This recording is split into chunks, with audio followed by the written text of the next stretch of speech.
Rockwood.com/commercials. Part of China's Great Wall, a national treasure in China, has been intentionally heavily damaged. The machinery's tracks were the giveaway. Police saw a large section of the Great Wall of China had been destroyed and simply followed the trail. According to state media, a man and a woman were questioned and admitted they'd used an excavator to smash through China's most famous historical structure. They reportedly said they did it to create a shortcut to reduce travel time for them in the future. Officials said the pair had caused irreversible damage to a section of the wall, which had been constructed in the Ming Dynasty between the 14th and 17th centuries. The BBC's Stephen McDonald. Just one new case of Legionnaire's disease reported in southeast Poland, in an area close to the border with Ukraine, considered an indication that the spread of that disease has been curbed following chlorine disinfection of the local water system. News and analysis, townhall.com. While First Lady Jill Biden has tested positive for COVID-19, the president's results so far have been negative. The First Lady's office announced the positive test result Monday evening and said she only has mild symptoms. The president was tested for the virus, but his results were negative. A press spokesperson says the president would continue testing regularly and would be monitored for symptoms. He is at the White House while Jill Biden remains at their home in Rehoboth Beach, Delaware for the time being. Greg Clugston, Washington. More libraries cutting ties with the American Library Association as a professional group defends books that are flagged because of what many parents and some local officials consider content inappropriate for young children. A local library system in Wyoming was among the first to leave the ALA. State libraries in Missouri and Texas and libraries in Midland, Texas, all following suit in recent weeks. More on these stories at townhall.com.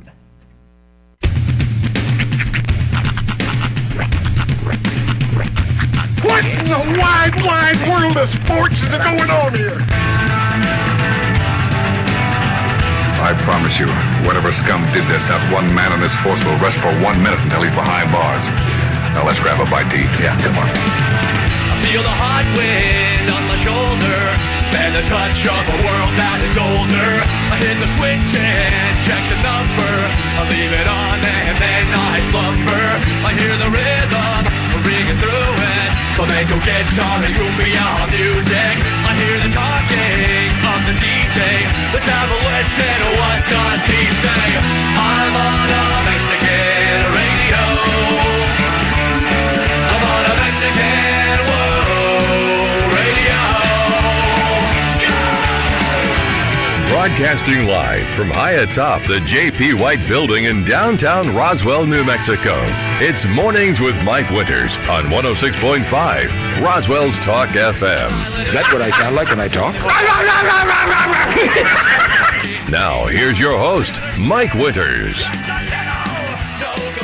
And good morning, one and all. Welcome to Mornings with Mike Winters. I am he. That would be me, Mike Winters. Happy Tuesday. It's not Monday. It feels like Monday, smells like Monday.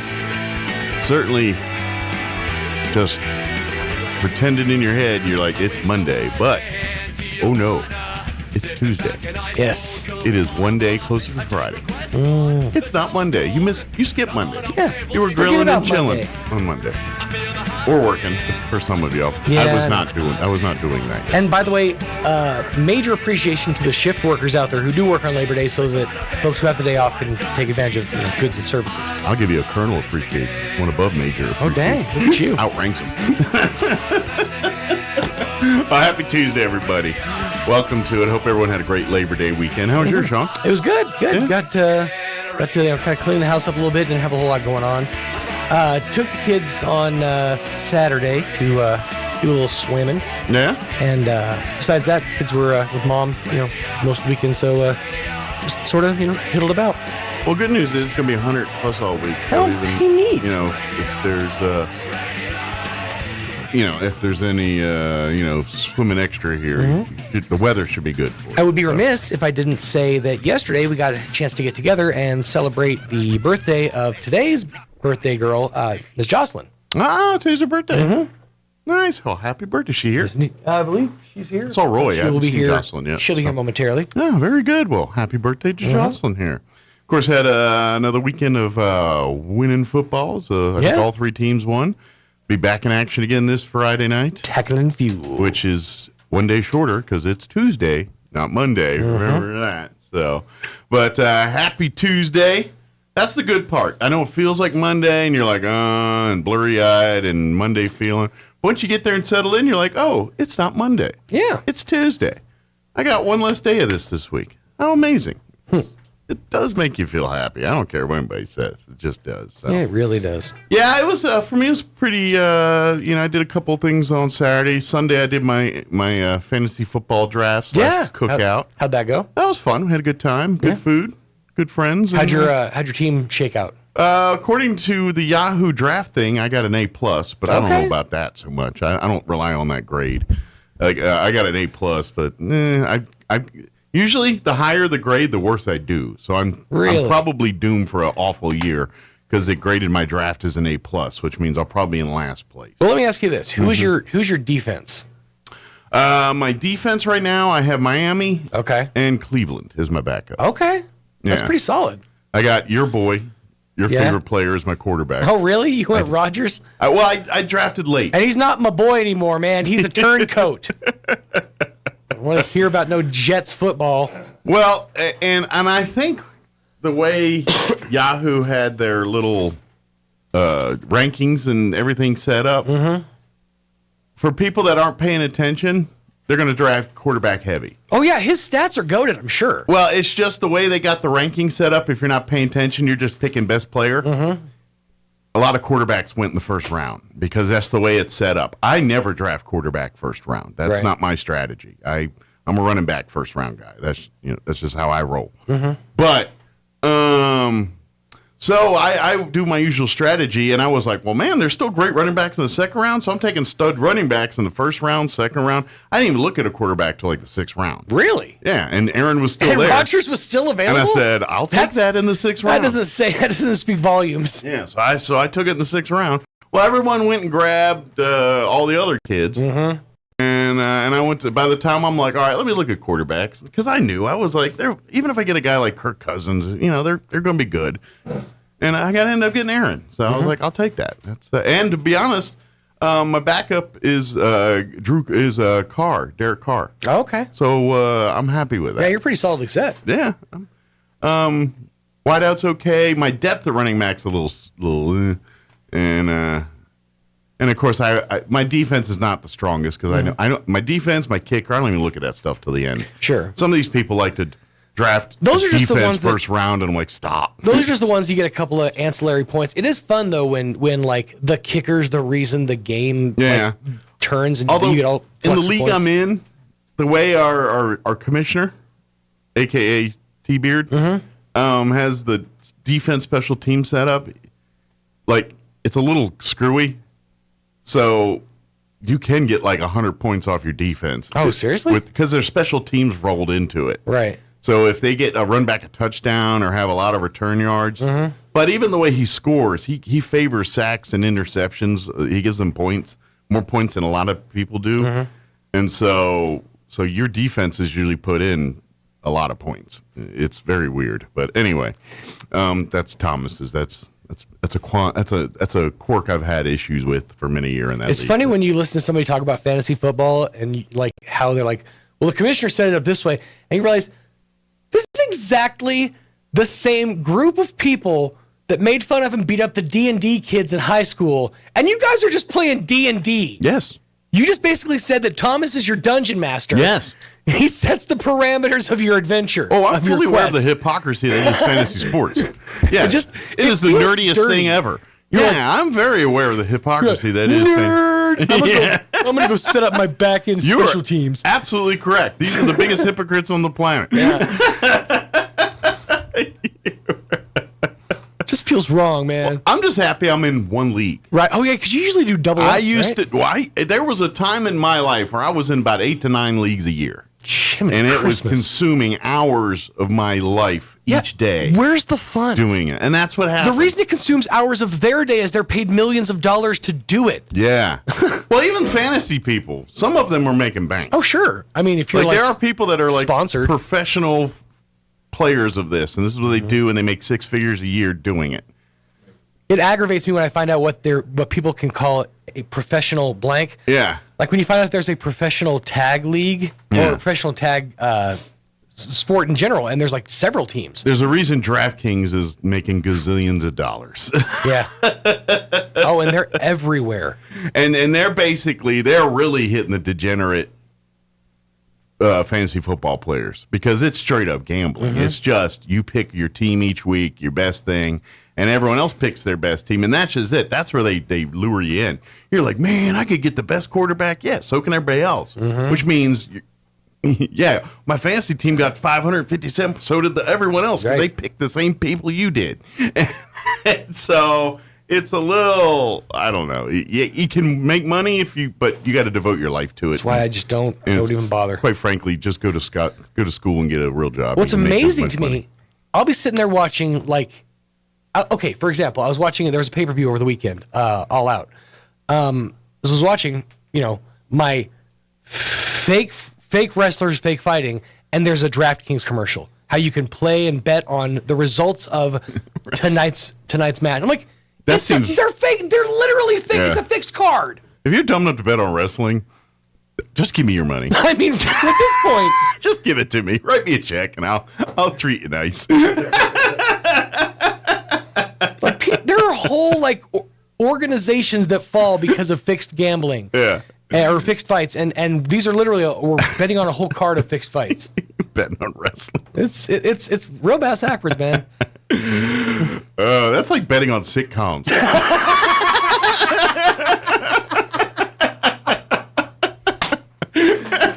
Oh, you are not wrong. Is Danny Tanner going to make Michelle happy again by the end? Right. Wow. Okay. Place your bets now. What's the over/under? If you do that, you might want to see some professional help. Just saying, it might be time. But let me give you the rundown for today's show. We do have a full slate for you. Here in just a few minutes, Ted Smith with the wearing his Walker Aviation Museum hat. Looks like he's about to give a dissertation. I mean, he brought pocket protectors. He's prepared, right? But he's going to give us an update here on what's happening at Walker Aviation Museum, and I think our theme for today's discussion is kind of life at the base. For people that live there and called it home. So we're talking about back then, right? Back in the day. Not now. I was like, life at the base now is a whole different experience. It's civilian, so it's what you do. But yes, military life. Just don't go out after dark, that's all. Amy McVeigh-Tejas with the Historical Society is going to join us at 8 o'clock hour, recapping the Guy Penrod concert and talk about up next. And then in the 9 o'clock hour, we have the folks from the Chavis County Joy Center join us, give us an update on they got some events and things coming up that they want to put on people's radar, so we'll talk about that here about 9:15. Plus, we'll have all of your features, your I guess Roswell Livestock Report. Yes. Is it Tuesday, Wednesday this week for the Labor Day? Mm-hmm. Okay. Because it's not a recap because they didn't have one yesterday. So we'll have that. And all the news and sports, all the other features. All the trappings therein. And whatever else we can come up with for today's show. Before we do any of that, let's take a look at your weather. Wish I had better news, but still thinks it's summer. So there you go.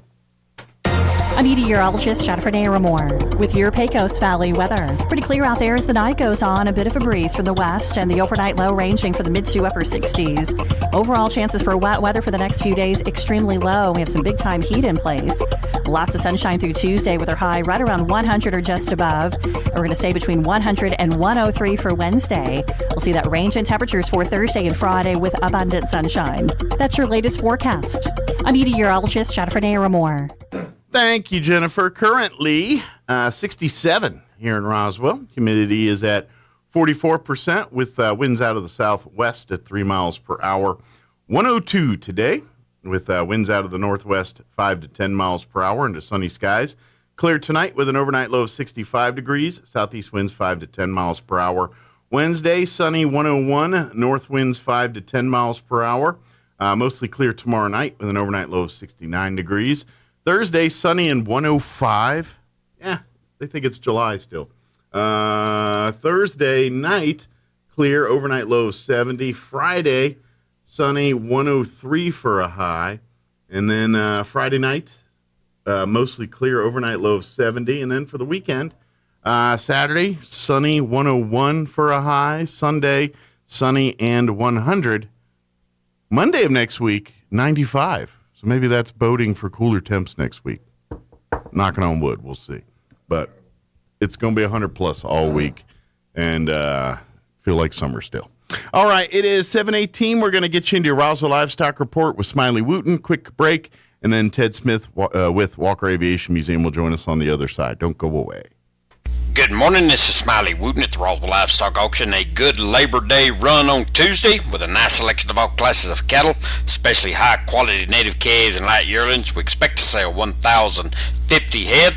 Break it down like this: 100 125 weighing cows and bulls, 50 to 75 pairs and bred cows, 850 900 calves and yearlings. Today's sale will include 33 Holstein weigh cows off one dairy, also 84 mostly solid black Holstein cross light yearlings in the 500 650 pound range, 22 open yearling heifers, New Mexico State University at the Corona Ranch, extra quality black and black white face Angus crosses. They are yearling heifers pregged open, 700 900 pounds. 111 calves, Hudson Cattle Company, Deming, New Mexico, extra quality black and black white face Charolais crossbred calves, Bovill Gold 7 weigh at Brandon, 450 550 pounds. 120 calves and light yearlings, SB Family Ranch, Fort Davis, Texas, reputation quality black and black white face Angus crosses, 1 round of shots, medium condition off grass, 450 650 pounds. 40 calves, Lynn Sims, Mayhill, New Mexico, ex-quality black Angus crossbred calves, Bovill Gold 8 weigh at Brandon, 550 650 pounds. 40 calves, Will Banks Cattle Company, Mayhill, New Mexico. These cattle are weaned, good quality black white face Angus and Brangus crosses, thin condition, 375 575 pounds. 58 calves, Mr. John Kozak, Yamada, New Mexico, extra quality black white face Angus crosses, shots at Brandon, 400 500 pounds. Sale time this morning will be at 9 o'clock. Sale bred pairs and bred cows 9:45 to 10. Be selling calves and yearlings about 10:30. We expect to sell 1,050 head here today. This is Smiley Wooten, Roswell Livestock Auction. Innovation, service, integrity, and knowledge. J.S. Ward and Son Insurance Agency. Auto and home, life and health, personal and commercial. Bonds too, since 1925. We have the coverage for you. Innovation, service, integrity, and knowledge. J.S. Ward and Son Insurance Agency. Eastern New Mexico University in Portales is proud to offer potential students the opportunity to attend ENMU tuition-free with the New Mexico Opportunity Scholarship. And now we're proud to announce the newly created Freshman Hound Housing Room Grant, which will allow students the opportunity to receive up to $3,000 per year off their housing costs when living on the ENMU campus. For more information on how ENMU is making higher education more affordable for you and your family members, visit enmu.edu. Eastern New Mexico University. Student success, that's what we're about. Most of the problems that people have with plants comes down to basic farm management. That means knowing what to plant and when to plant it. Hi, this is Jim Gill from Roswell Seed Company. Planting at the wrong time usually leads to disappointment and heartache, sort of like your first love. But planting at the right moment puts Mother Nature on your side, and that makes growing things easier and a whole lot more fun. So before you plant anything, come to see us at Roswell Seed, or just give it a try and hope for the best. It gives me a chance to say, I told you so. Here's a Mornings with Mike Winters fun fact. The Goodyear Rubber Company researched and concluded that shoes wear out faster on the right foot than on the left. To fix this, just walk backwards for half the day. Here's Mike Winters. I bet it's true. I mean, you look weird walking around, but I bet it's true. Good morning. It is 22 minutes after 7 o'clock. And joining us in studio this morning to talk Walker Aviation Museum, Ted Smith back with us. Morning, Ted. Good morning. How's life at the museum? And, of course, like we talked to you about a week ago wearing your American Legion hat, but back today, back with his Walker Aviation Museum hat. So they get it. I know with the traveling Labor Day weekend, quite a few people coming through the doors between the flight schedules there and all that. You know, I don't know where you heard that, but that is a fact. I had some really poor days, just a handful of people. Yeah. This last week, and then yesterday, I had 13 people. Okay. And I just didn't expect so many folks, but they were traveling. You know? Okay. Well, that's a good thing. Yeah, let's get the mic up a little closer to it. Oh, I apologize. Here I'm talking into a can. And we've had no people, and now all of a sudden, you know, swarms. Rains and pours, right? Well, you know, Christmas Day was like that. But I won't be doing Christmas days anymore. I got COVID from a traveler from China. So you're going to stay home this year. It's been an exciting year for me. It's like the year of the telenovela, you know, everything that can go wrong. If it can, it will. Yeah. Well, good, but I love when I hear that, when I see a bunch of people go through and learn a little bit about something other than aliens here in Roswell. That's a good thing. So. You know, we get so many folks who come by to visit who were stationed there or grew up there or were born there or dad or uncle was there. They got ties some way, shape, or form to that place. Right, you know? and they come to the air base, not just Roswell, because, you know, that's what it's about for them. And that's pretty much what we're about. I think you could almost safely say that we're sort of a veterans outfit. Sure. That looks after the folks who visit who used to be there. And a lot of these people, by the way, are civilian folks whose daddies worked there, dads and mothers, and as civilian employees. And, you know, the base was such a big part of our community. I read a newspaper article from the 40s when they had secured the permission to open the base. And a newspaper reporter said that henceforth in Roswell, time will be divided between before the base and after the base. Yeah. You know. But that is, it's and for folks that it's just true in general. When you're a base town, I mean, Alamogordo, ask Alamogordo, you know, because they're right there with Holloman Air Force Base. And that's where I chewed some dirt in that neck of the woods for a time or two. Yeah. And when you live in a town, especially when you're out in an isolated place where there's not, you know, there's nothing but dirt between towns, not like the East Coast where towns bleed together and everything else. Here, you know, that town is almost in place because it's there to support the base that's there cropped up. And a town like Roswell, you know, when it did close, it was a lot of people like, what are we going to do? And thank God for the dairy industry and some smart people that were able to do some things afterwards to keep this town thriving. But not always the case when your town is reliant on a military installation for its existence. Right. And so when a lot of times when your town is like that, the whole town is, even the civilians are pretty aware of the base schedule and life on the base because their lives revolve around it in some way, shape, or form. So. Oh yeah, there were really interesting newspaper articles in the 40s. Some folks jacked up the prices of rentals as soon as they heard the military was coming. Yeah, because they heard them GIs are getting hired per diem, which means they're going to pay more for rent, which means, and you know how government works, use it or lose it. They got to spend that much or they don't get it next year, so they can't wait to overpay you for your rent. Well, it became an issue politically, and it wound up being cleaned up. Yeah.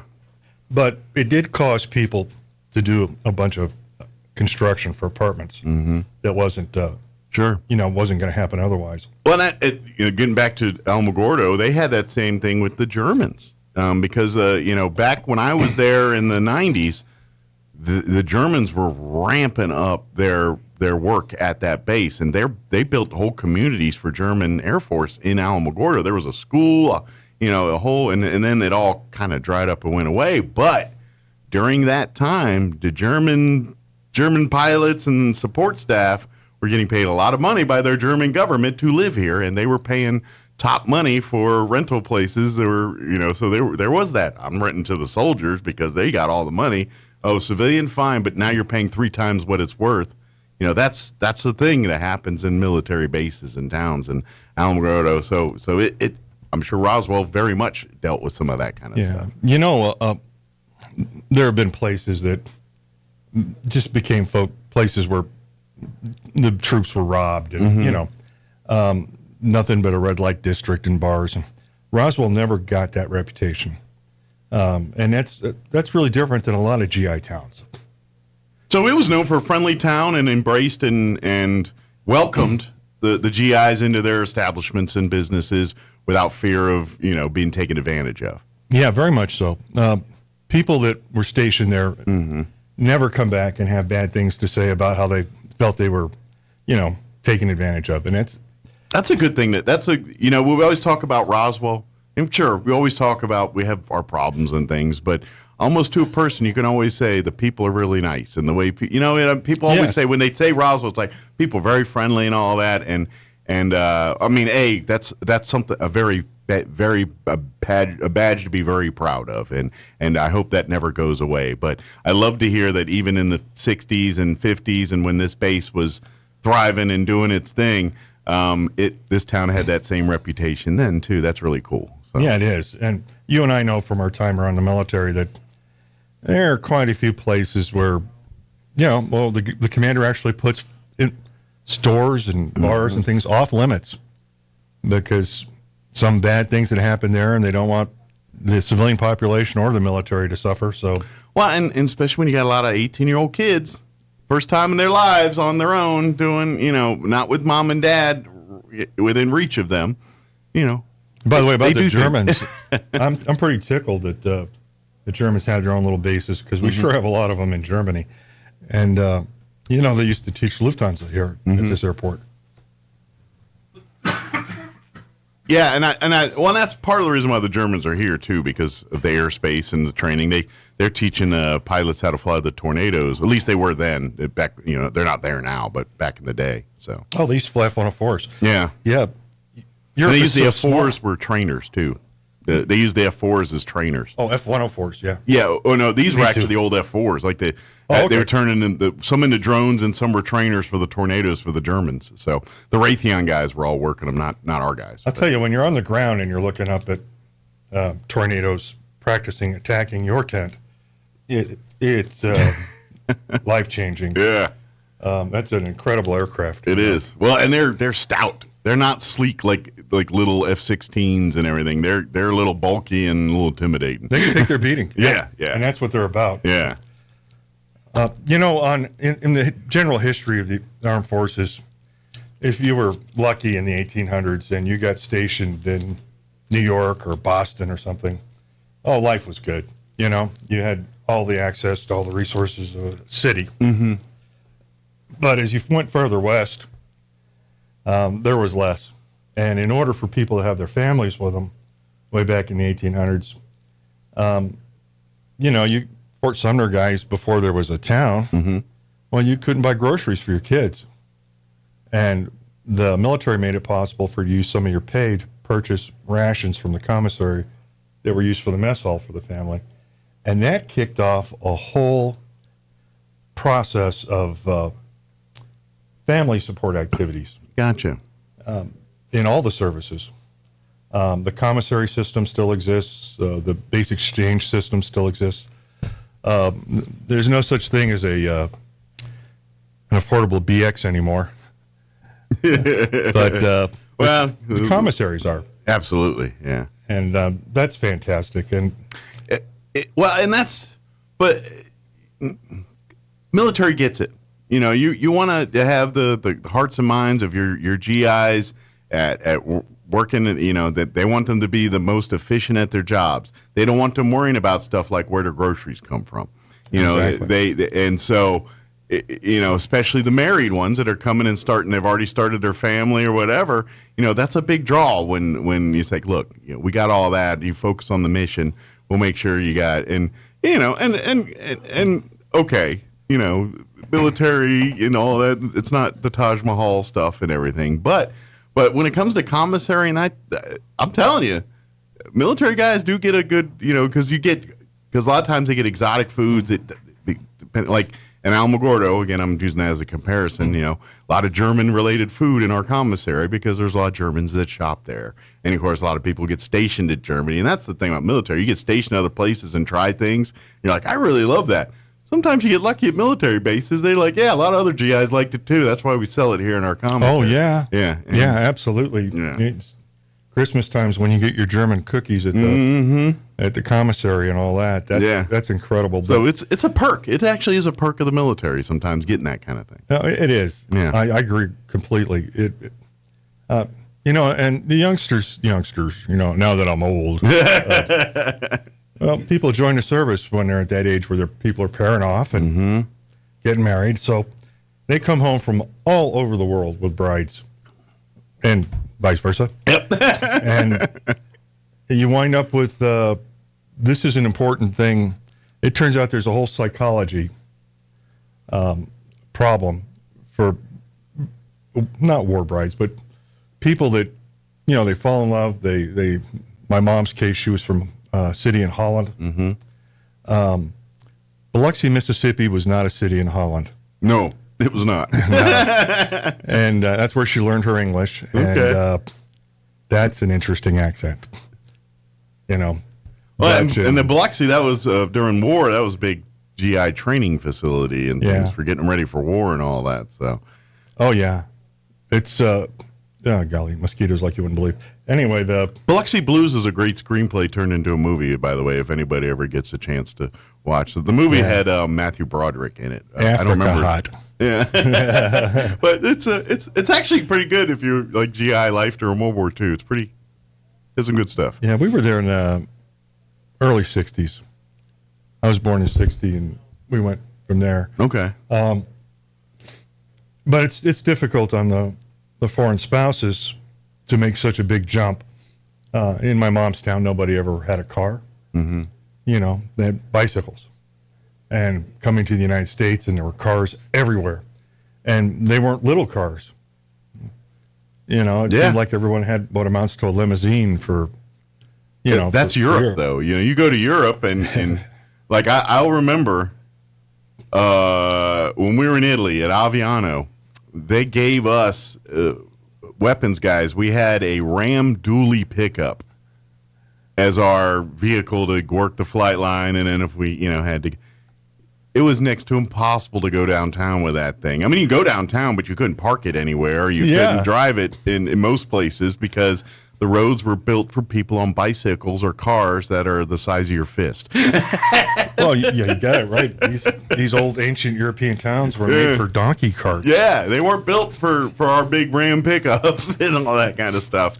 And you come driving through the town of Aviano in your dually, and everyone's like, it's like a semi truck. You have to jump out of the way. Yeah. Yeah, I recall my Spanish uncle with his Fiat 500, and they were so proud. Yeah. And we were all trying to figure out how you get all these people in it, and they did. Oh, yeah.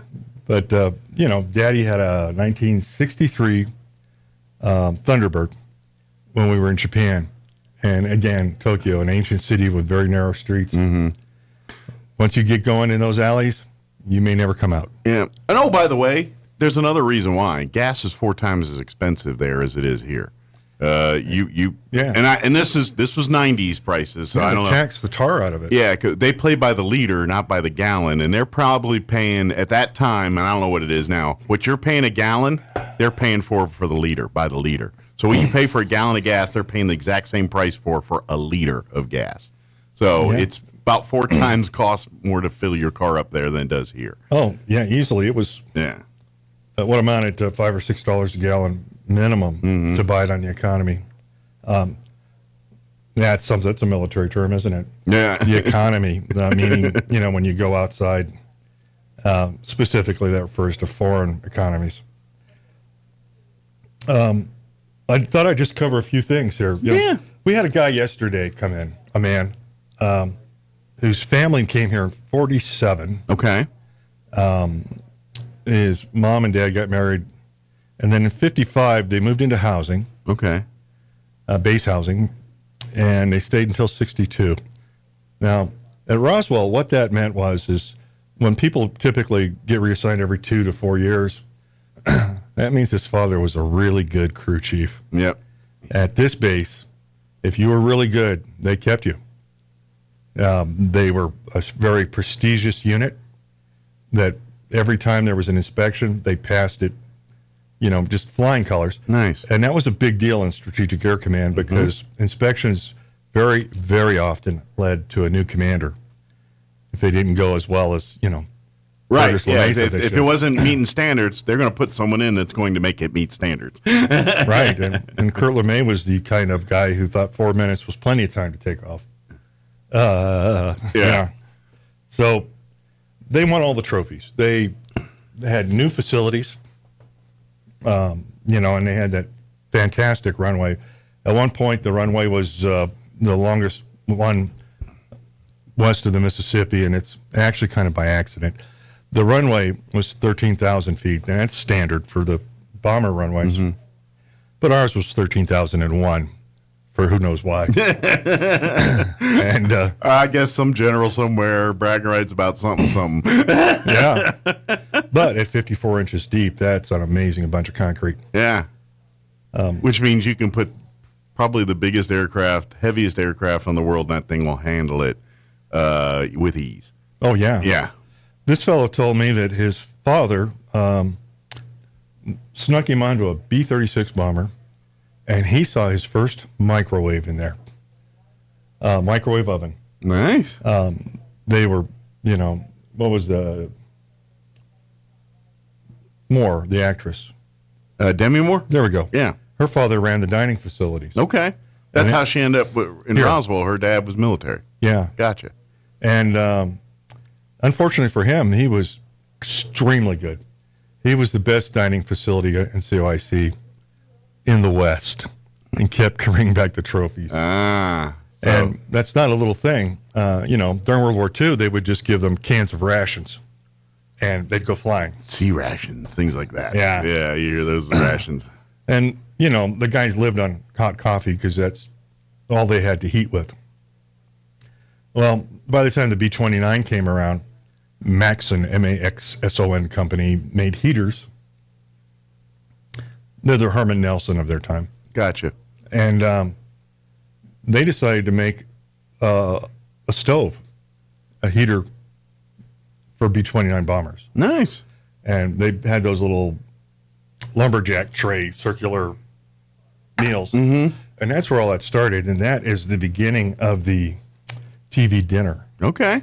And the kind of dinners you just stick in your microwave in their plastic containers today.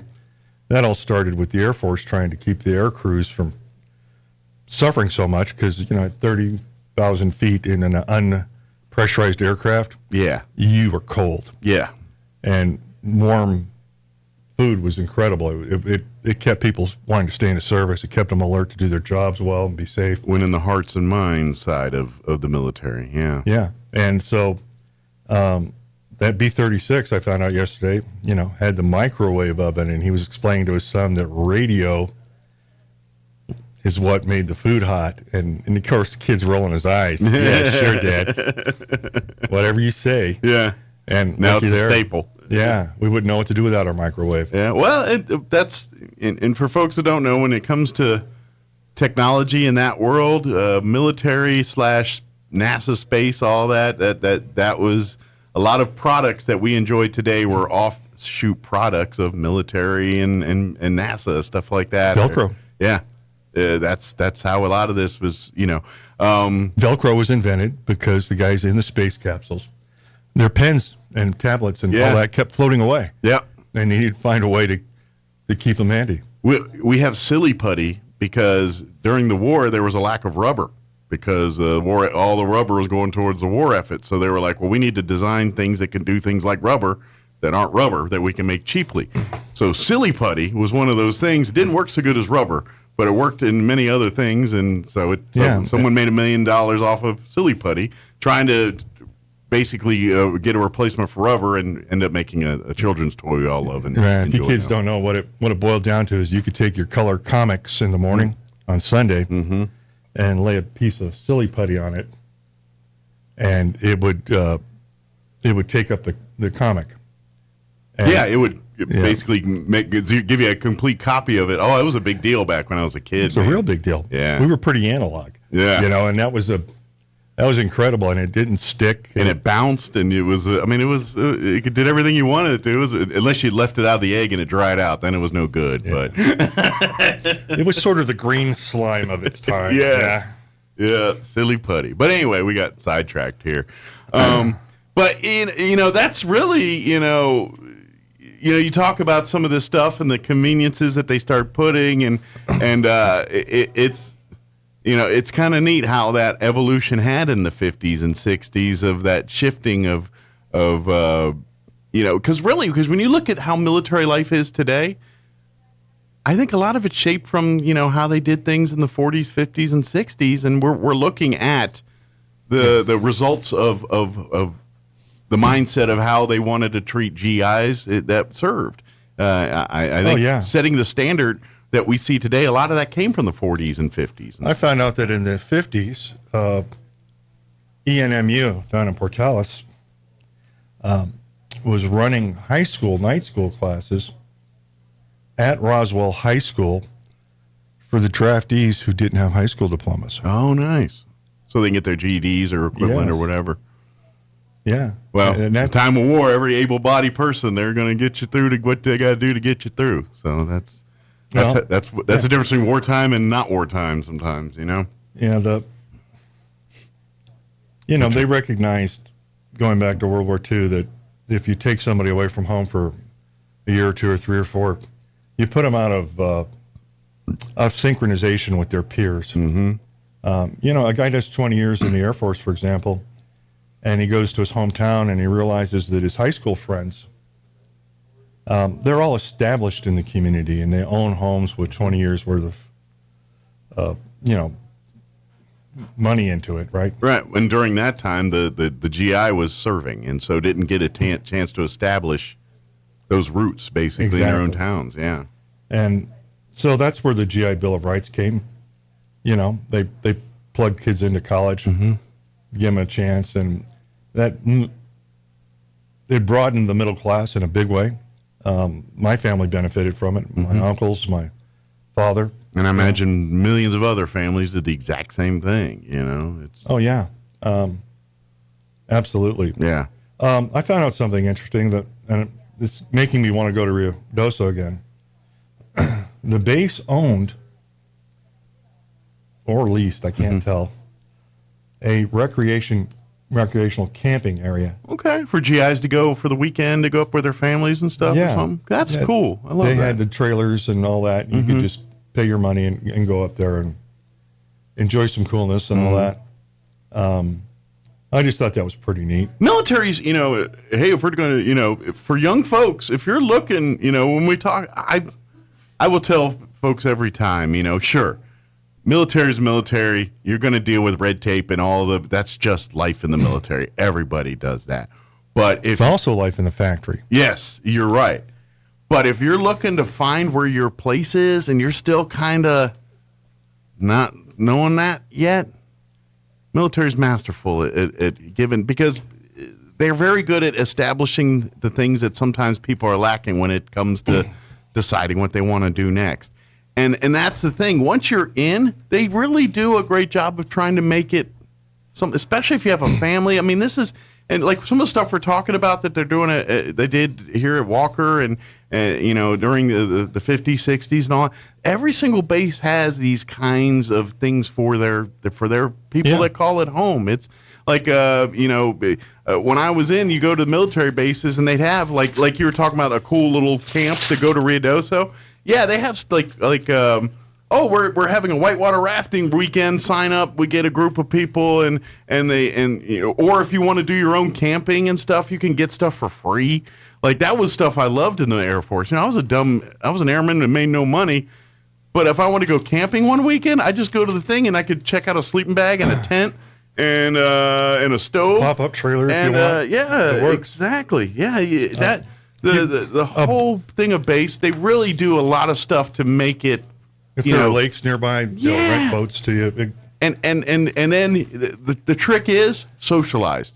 make friends with the guys in your squadron, your flight, whatever it is, or your office, your shop there, because that's your inner circle, and that's what happens. And what ends up happening, these are people that you're going to love and hang out, and even years after you haven't seen each other, are still going to have a relationship some way, shape, or form. Yeah. Because that's I'm telling you, you make some of the deepest connections in your early 20s with people in the military. I don't care. Every single person that spent time in the military can say that same thing. At some point, they've made friends, and probably to this day still have friends or connections from 20, 30, 40, 50 years ago that they did in the military. I absolutely do. Yep. Flight clubs, an example. Yeah. If you wanted to learn to fly on an Air Force base, they had a flight club. They had their own Cessna, and you could take the lessons and learn how. Yeah, generally Air Force bases had all the amenities you needed to do that, so it worked out pretty good for them to say, hey, let's. And by the way, I imagine they probably got more than one pilot. Maybe start out as a mechanic or whatever, and they start taking flight school, and then through the various programs of the military, end up being a pilot at some point or another in the military. Yeah. And that's not a bad thing if you are responsible for maintaining aircraft, and it just happens that you got your civilian pilot ticket. How can that make you worse at it? Now you have a feel for what it means. Sure. And of course, back then the planes were a little different than the planes of now. I'm not saying they weren't advanced in things, but a P-51 or a B-29 is not the same as a B-2 bomber today. Yeah. There's mechanics and things that you could. It's like your car. You could do an oil change on your car back then. Now you got to have an engineering degree to do your oil change. It's no different in the technology of the aircraft either. Yeah, but it is pure magic these days, isn't it? Absolutely. Yeah. We had a riding club on the base for horseback riding. Yeah, nice. And of course, we had a golf course. Yeah. There was something called an explorers club. They would go off on weekends and do hiking. Okay. So basically go out and sightsee in nature or whatever it is. Just go see the area they live in. I love that. And I've never been on a base that didn't have a rod and gun club. Oh, yeah. That's kind of a staple. Usually, it's as much a part of a base as the headquarters. Yeah, and folks that like to hunt have an opportunity to go around the world and hunt. Germany's like that. That was a real big deal. I remember fellows from Michigan in the Air Force who were thrilled they were stationed there because now they could hunt a different kind of deer. Yeah. And you learn things. In the United States, if you're hunting, you want the animal with the perfect rack if you're going to mount it. Well, the Germans feel differently. They feel that you should help the herd. So don't shoot the best one. Shoot the third best one. Makes sense. Or second best one. That sounds like Native American ideology. That kind of, it's like, hey, sustain the product. And exactly. It makes sense. When you go hunting in Germany, the Forstmeister, you have to make an appointment with him, and he takes you out. And you can't load your weapon until he says to. Okay. He's in control of the entire experience there. Yeah. From a safety standpoint. Right. I imagine I don't have very few people in orange hats accidentally get shot quite as I do here either. Just about can't. Yeah. And he's likely to ask you, that deer over there by the big tree, is it male, female? How old is it? And if you flunk the test, you don't get to load your rifle. I kind of like that. I like that you want to make sure these are people that are dedicated and knowing what they're supposed to be doing out there and doing it the right way. That's not a bad thing. That's Even good. more, in Germany, when you shoot the animal, you don't get to keep the meat. You have to buy it if you want some. Okay. The meat goes to the orphanage. Oh, okay. So if you want to help others and do it, I love that. That's a great thing. But if you're rich enough to, it's like, no, I want some of that for myself. Pay for what you want, and then you give the rest to the kids that need it. Yeah, we used to stop at a restaurant we called the Deer Farm. They raise their own deer. And by the way, Germans love their meat. Like pound for pound, I would say the most meat-eating people on the planet are our Germans. I mean, they got us beat, and we love our meat. I'm going to say the Germans got us beat. Oh, yeah. Oh, yeah. Yeah. Chicken fried steak. That's came from schnitzel. Oh, yeah. Pretty much every meat-based thing we do has probably got a German ancestry behind it somewhere or another there. That and potatoes, right? Mm-hmm. The air bases are always big on the education center. You know, the education center is where the kids, the troops went to enroll to finish their high school. And the people that work there got them slotted. And help people get into night school. And night school is no easy trick, especially the more remote your base is. Sure. The Air Force established the Bootstrap program way back in the 50s. Operation Bootstrap. It was back in the day when I was in it, yeah. Yeah, it's how my father got his degree. It took him 10 years to get a bachelor's, you know, going to a class at a time. And his, you know, his transcripts were a hoot. You know, how many people have 2 classes at the Tokyo University? Yeah. You know? But exactly. Yeah. But it adds up. And today, the Air Force is big on that community college of the Air Force. Yeah. Where they try to make sure people get in. Be honest, if you join the military, get the GI Bill. Say yes. When they ask you if you want it, say yes. But don't touch it till you get out of the military, because you don't need to. You can pretty much get all your schooling done for free or almost free. Darn near.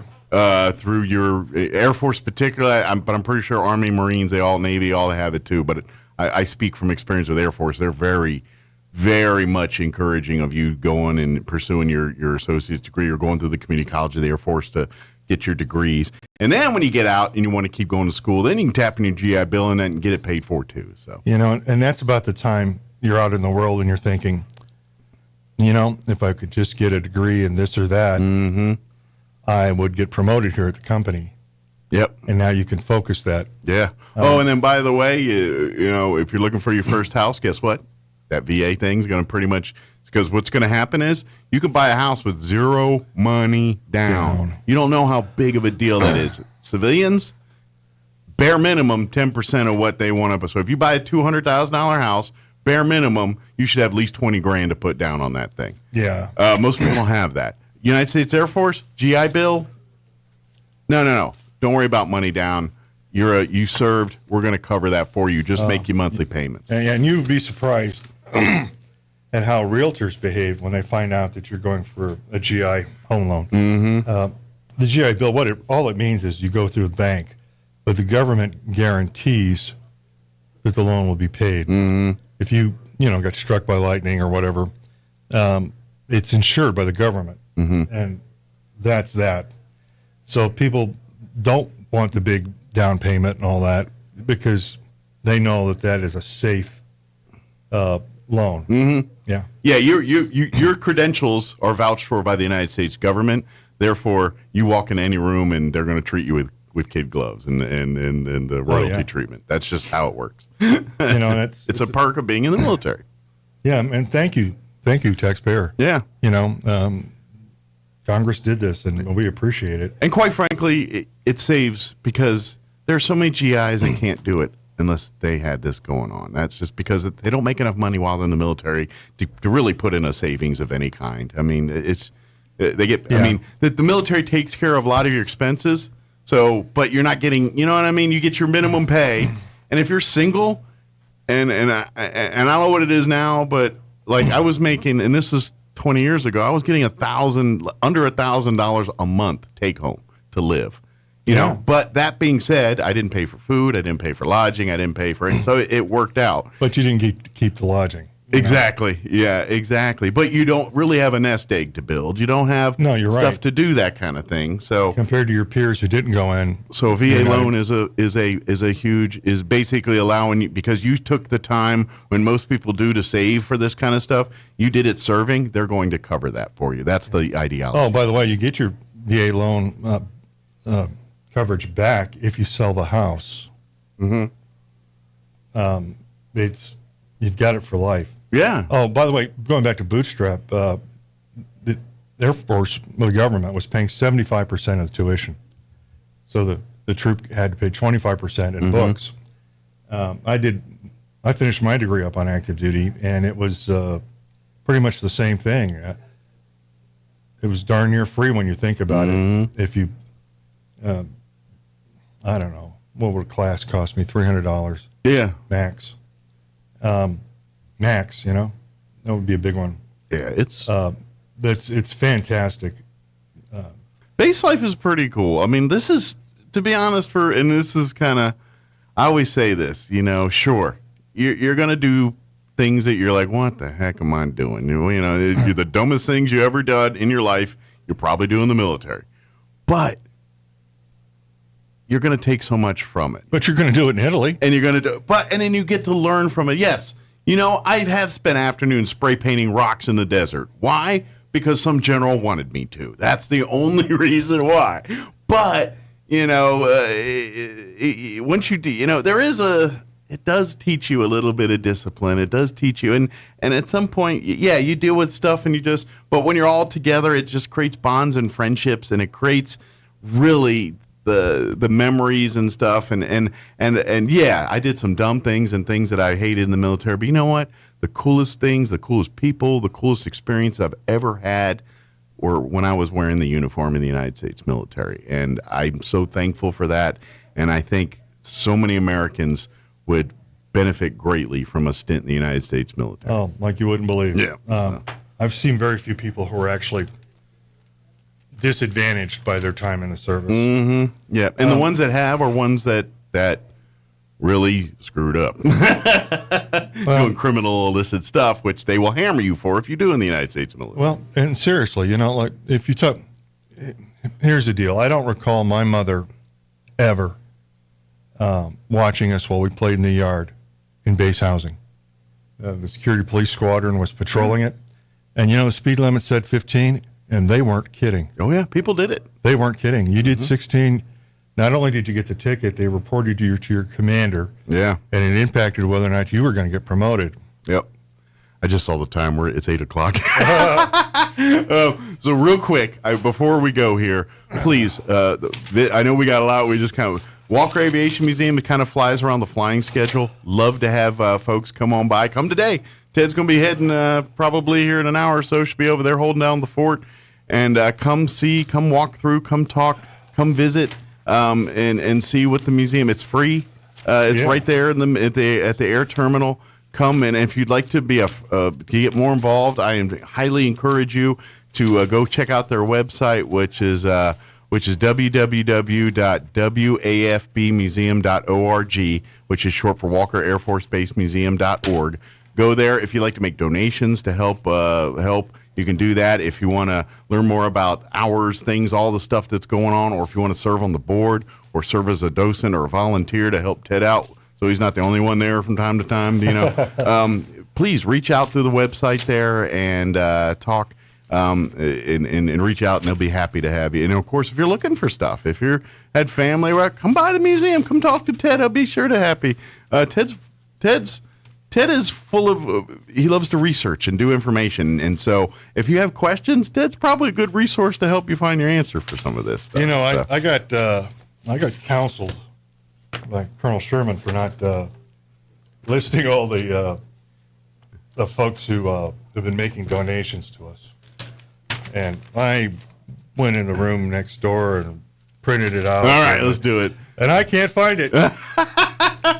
Sorry, boss. Well, get it to me, and I'll make sure we detail everybody here. But because we got to go because news is playing. But did you find it? Nope. Okay, very good. But thank you to those that continue to support and do so. And please come on by. wafbmuseum.org is the website.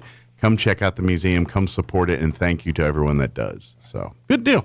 Thank you, Ted. As always. Thank you, sir. You're listening to 106.5 Roswell's Talk FM, KEND, Roswell, New Mexico. News in progress. To plan the intense security operation that will be needed by certainly North Korea, especially judging by Kim Jong-un's notorious reluctance to travel, his own concern about his safety. The BBC's Peter Bowes. Progress getting the lights back on less than a week after Hurricane Idalia hit Florida.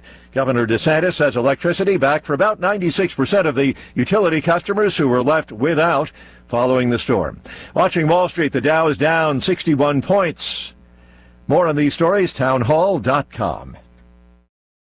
Here's an important message from the Diabetes Solution Center. Do you like pricking your fingers to test your blood sugar levels? No one does, but it's important to maintain your health. And now, by wearing a small remote device called a continuous glucose monitor, or CGM, you don't need to prick your fingers anymore. It's easy to use and helps you make more accurate diabetes treatment decisions. If you are testing your blood sugar 3 or more times daily, injecting insulin, or using an insulin pump, call the Diabetes Solution Center right now. And if you have Medicare or most major insurance coverage, you may be able to get a new CGM at little to no out-of-pocket cost. Shipping is free, and we'll even bill your insurance company for you. If you are testing your blood sugar 3 or more times daily, injecting insulin, or using an insulin pump, call the Diabetes Solution Center right now to learn how to end the painful finger sticks and get your own continuous glucose monitor, or CGM, at little to no out-of-pocket cost.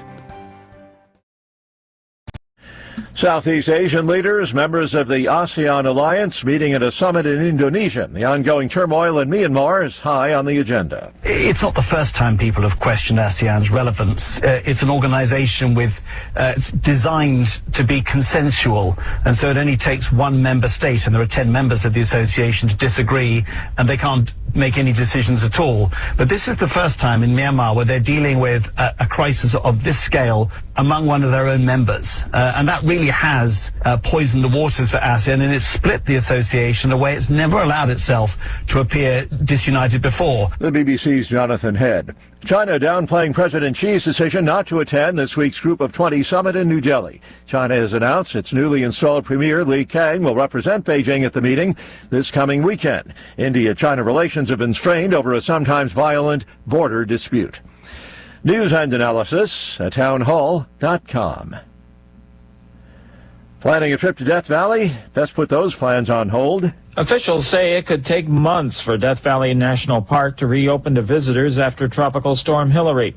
The storm dropped more than 2 inches of rain on the park last month, forging new gullies and crumbling roadways. That's about what the park straddling eastern California and Nevada receives in a year. The park's been closed since Hillary, the first tropical storm to hit Southern California in 84 years, swept the state in August. The park holds the record for the hottest temperature recorded on the planet, 134 degrees Fahrenheit, reached in 1913. Keith Peters reporting. Kind of feels like Death Valley, although with a lot more humid air from the Midwest into the Northeast. A late summer heat wave is blanketing a vast area of the country, 2/3 of the eastern U.S., sending temperatures soaring to record levels. And the soggy air makes it feel even more oppressive in a lot of places. More on these stories, townhall.com.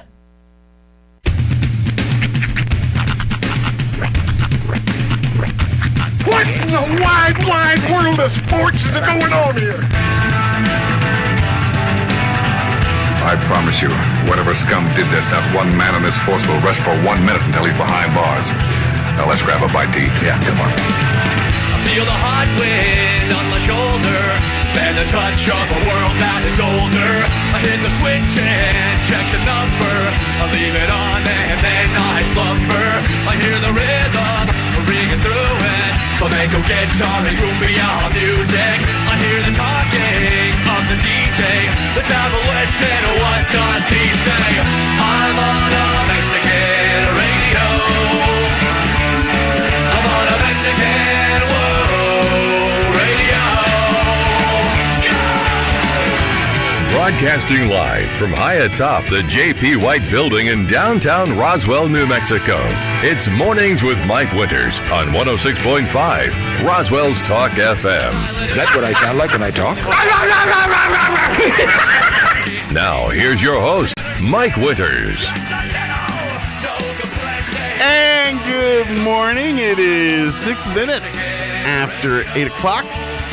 Welcome to our number 2, The Deuce of Mornings with Mike Winters, right here on 106.5. You leave your headphones? Got nothing. I wonder if it has something to do with it. Oh, there it is. Yeah, it was just down. That's what it was. It was turned I was down. like, are we even on the air? Somebody turned them down. May have been me. There's a certain level of fear that creeps into a DJ's body when you put headphones on and there's silence. Well, I think what happened was, because Friday I was queuing stuff a lot, and usually I turn the headphones down when I'm in queue for other things. Right. Because headphones don't work when you're in queue. Mm-hmm. Fun fact. But anyway. So I think I had something to do with that when I was, because it's funny, on Friday nights, generally I'm here trying to monitor 4 broadcasts. 2 radio broadcasts, 2 video broadcasts. Right. So I juggle back and forth. Like, I got my iPad going with one thing, I've got video broadcasts over here, I got the radio, and so it looks like a guy with OCD watching 6 things at once. It's a really weird thing. Right. So but it's really just the control tower. Yeah, control it's center. me just making sure that's still working, that's still working, that's still working, that's stopped working. Why is that stopped working? And out of that kind of thing. And but it's funny because if people ask me stuff, hey, what's going on over here? I'm like, dude, if it's not in these 4 things, I have no idea, because I'm just trying to wrangle this right now. It's like, did you catch the other scores? Like, no, I did not. I was busy staring at 4 other things. So I miss some of those sometimes. I'll catch them later. But yeah, we have a lot of fun doing that. I don't know where I was going with that.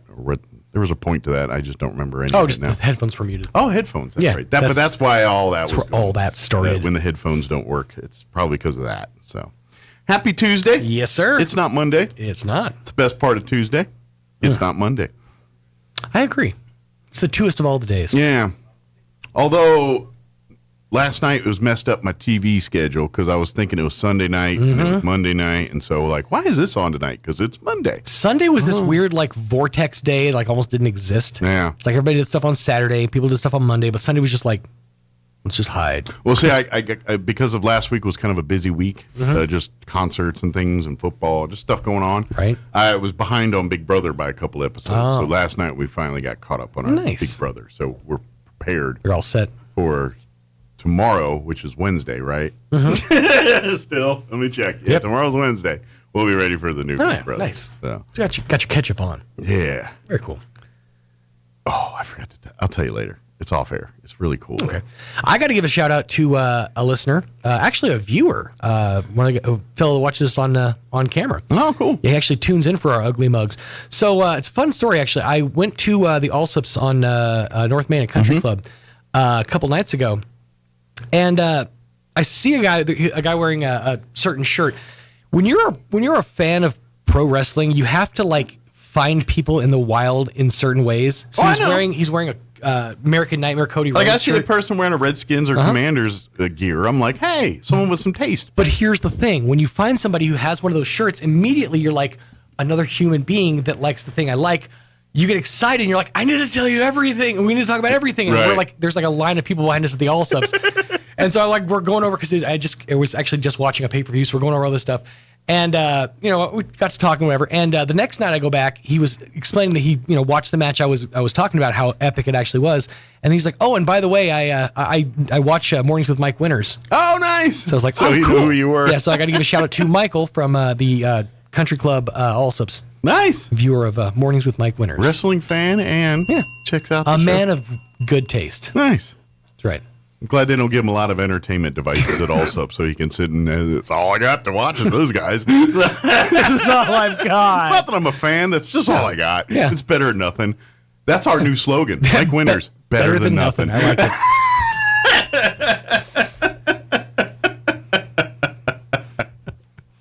Yeah. Mike Winters, fill the silence with sound. Fill the void. Oh, yeah. Oh, what is this? So Roy procured a Fanta, a new kind of soda that I'd never heard of called What the Fanta. Zero sugar Is it cola? It's a mystery flavor. Okay. It looks, because Fanta doesn't usually make cola, right? Yeah. Usually it's always fruited drinks. Well, it looks purple, so I'm thinking like maybe maybe grape it's of a some type. Grape purple drink. Some kind of purple To drink. me, it's got a black cola look to it. Let me put it on camera so that Michael and the folks who are watching can see. It is Fanta. What the Fanta? Zero sugar. Yeah. Mm-hmm. So, yeah. I mean, have you tried it yet? I'd be curious. Have you sampled this? Okay, it's a blue color. Yeah. Yeah, it doesn't taste like Coke. It's blue and it's very dark. What is this? Does it smell? It got a smell? You want to grab a couple cups? We'll give it a shot. Yeah, I'm curious to see what. I don't know. Roy didn't seem too excited when he. You want to try? He's this? like, yeah, it doesn't taste like soda. I like, heard about this. I think you're not selling me on this. I think Taco Bell was doing it. I want to say like Taco Bell put it on there. So it's a Halloween thing. It says it's got gonna a be spider scary on it. Yeah. Okay, Halloween. It's got a spider on it. So let's see. Mystery flavored. It's gonna taste soda. like Grackles and Witch's Brew. Okay. And I mean, it's got an eyeballs. It's got an with interesting gargoyle. like candy smell. Oh, it smells like Big Red. Kinda. Smells like Big Red to me. Which I like Big Red. Yeah, smells like that bubblegummy Big Red smell. That is dark. Is it? It is very. It's like removes light. It's Does it so got dark. carbonation? Yeah, I think so. Didn't look like I'm pretty it sure. was. I'm pretty sure Roy cracked it open beforehand, so it didn't have like. Well, I just don't know. I don't normally drink Fanta. Is Fanta usually a very heavily carbonated or light carbonated? About drink? the same. About like Okay. a normal Coke. Or Just whatever. it didn't look like it had effervescence when you poured it. Let's do this. All right. Or effervescence. What do they call that? Effervescence. Yeah. It's not, Retsin. not fizzy. Well, there's a third cup. Okay. Let the birthday girl try it out. All right. Happy birthday, Jocelyn. We forgot to. We said it earlier when you were here. So. Up Oh, yeah. late. Ah. She had one of those moments where you wake up with exactly enough time to do nothing. She pulled a Roy. Mm-hmm. Just kidding.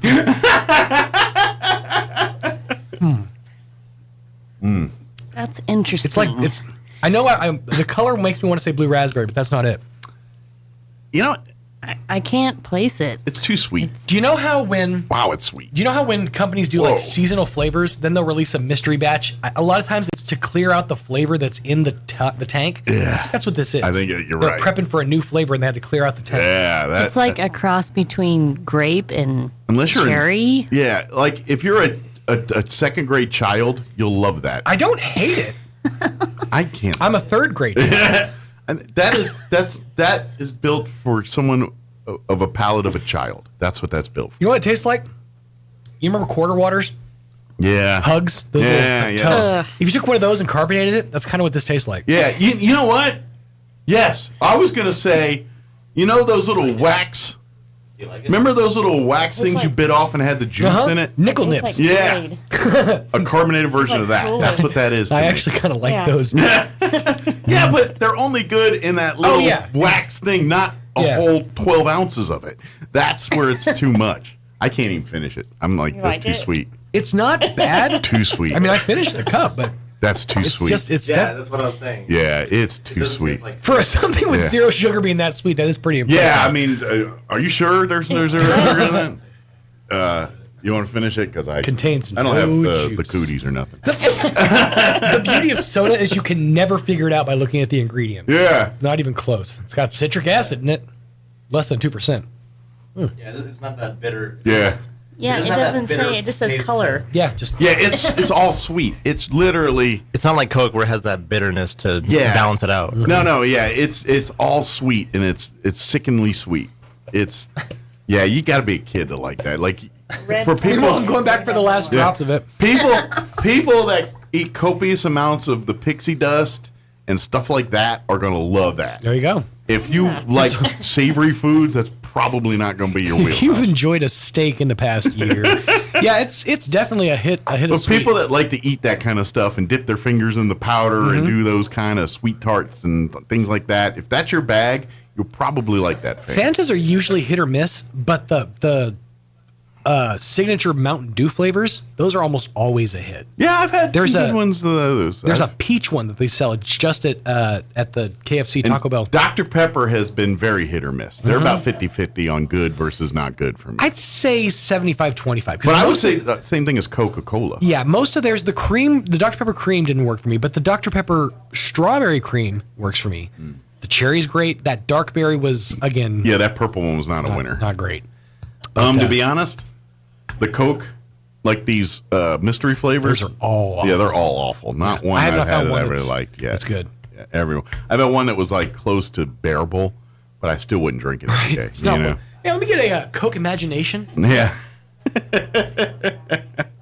And you're probably right. It's probably Coke doing the same thing that you're saying Fanta was doing and clearing out the tanks for a new flavor or do something. The mystery dum-dums, you know? You always see the ones that's all it is they have one flavor they're making like cherry, and then they're going to make a grape. And they're like, well, we have to clear out what's in here, so we're just going to throw some color in there and call these the mystery ones.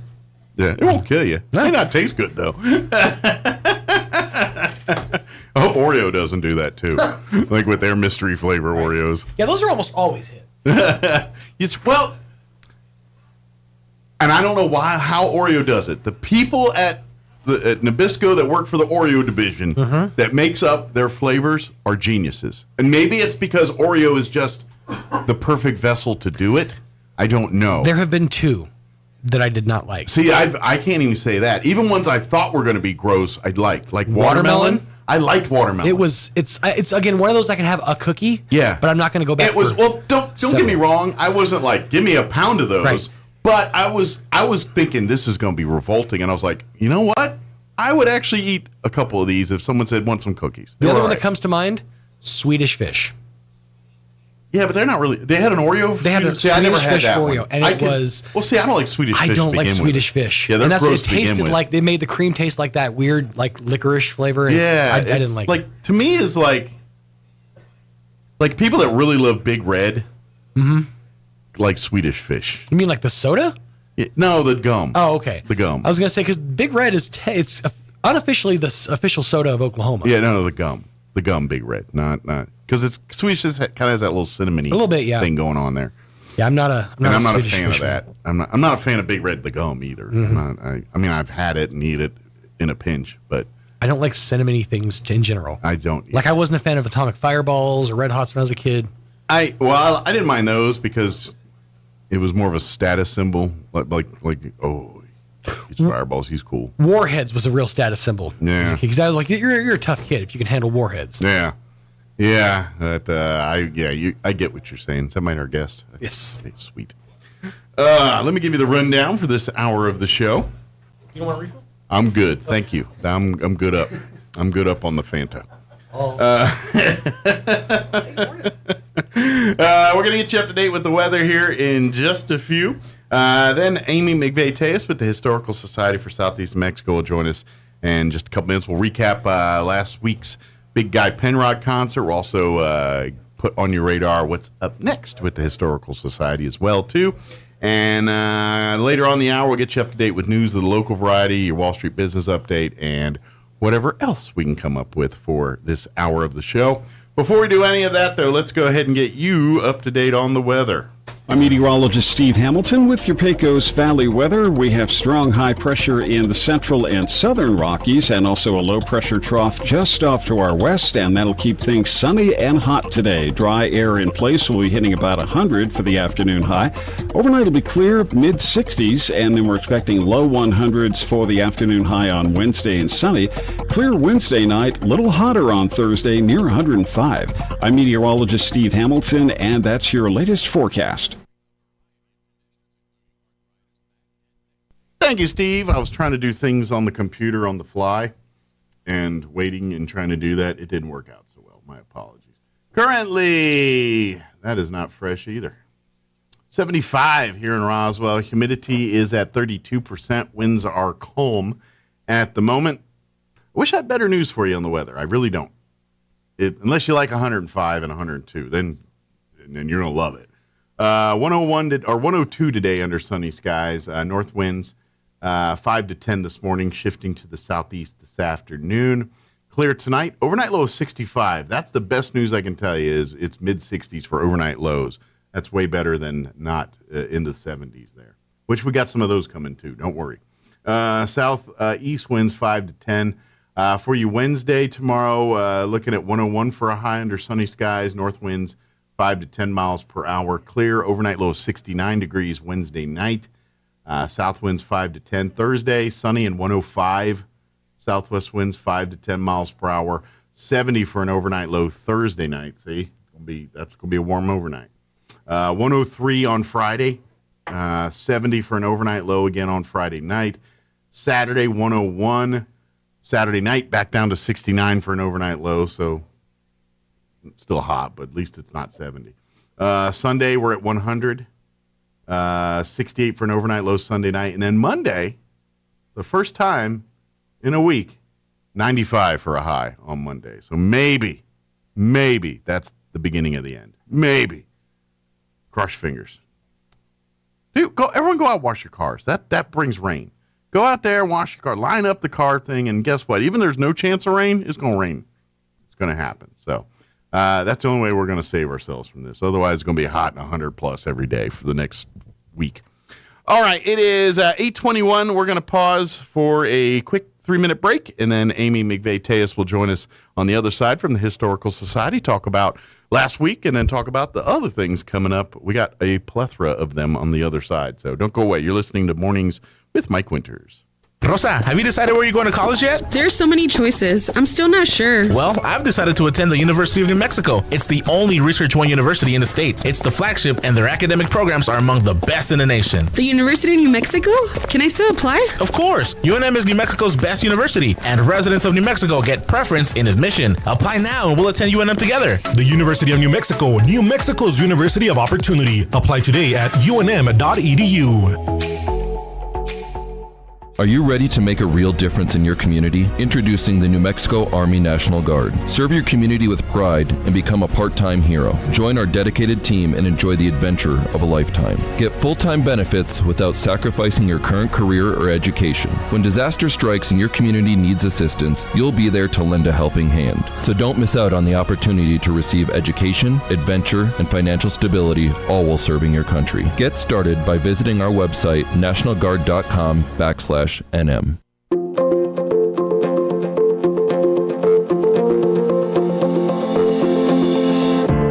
Happiness isn't about getting what you want all the time.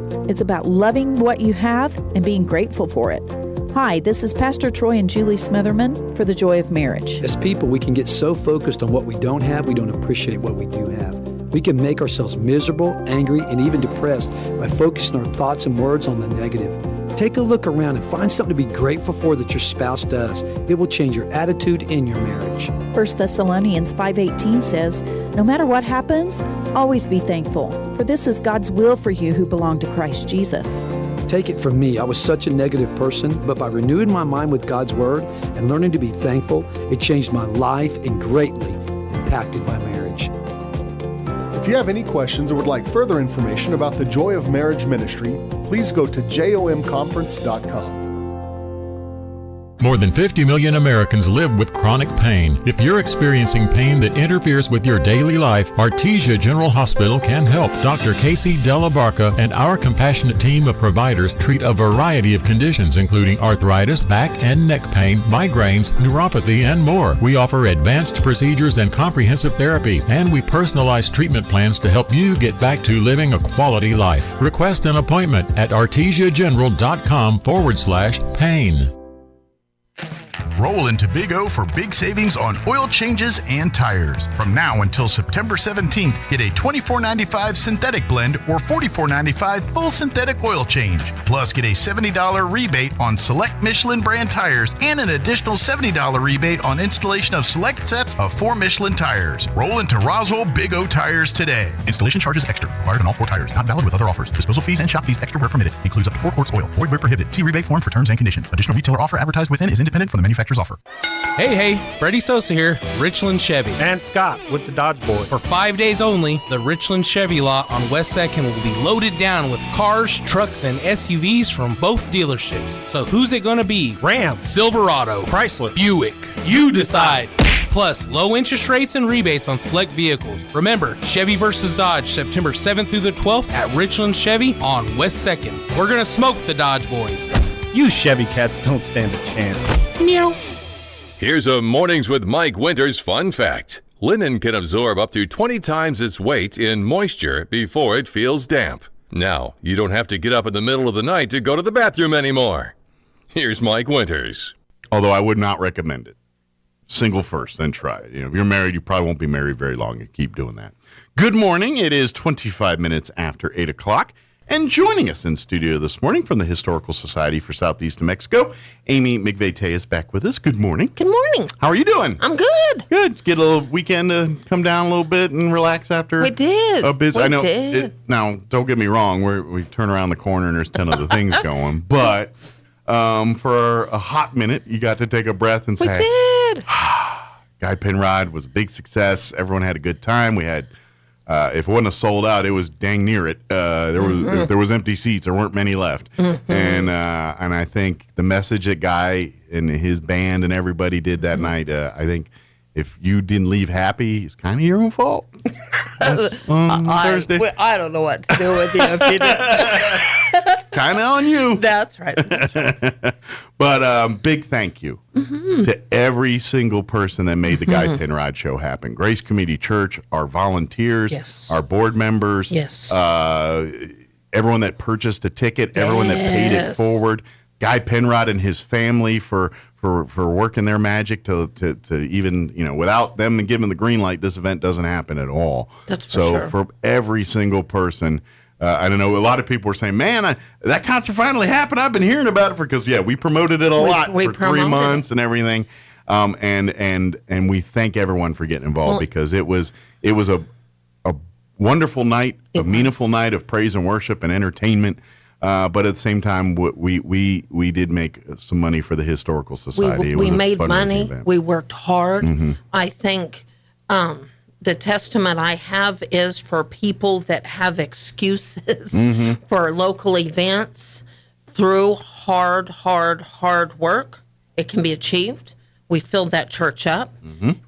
Yes, we did. But I think more than ever, to use airtime, I can't think of another way to use airtime, which is to say a huge shout out, thank you to Guy Penrod. They were on their way back to Dallas.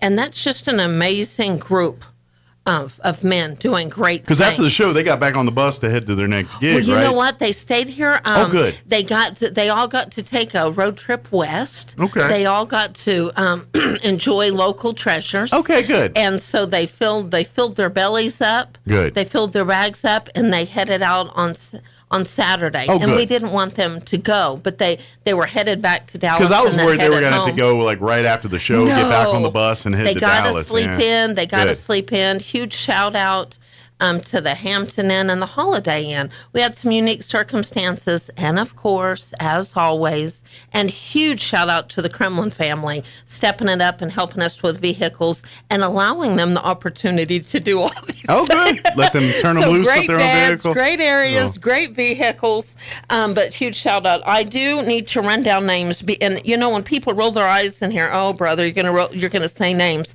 I don't know how we could have done all of this without every single one.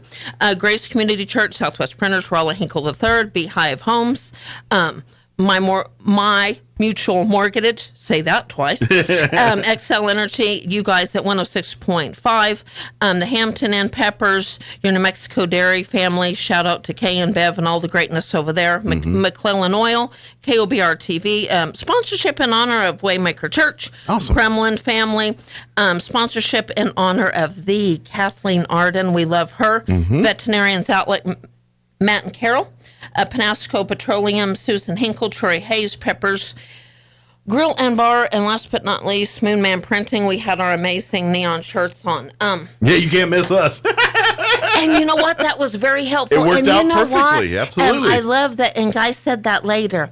He said, as strong as the color of our shirts were, he felt the power of us working together, and I love that. We announce ourselves for emergency, but we also announce ourselves who we are and what we're doing, and we're proud of it because we're working hard.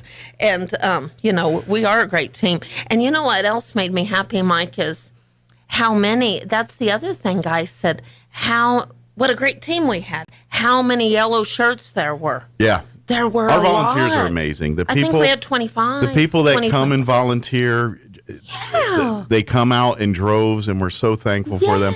The people on the board, every single one of them come out and serve in some way, shape, or form.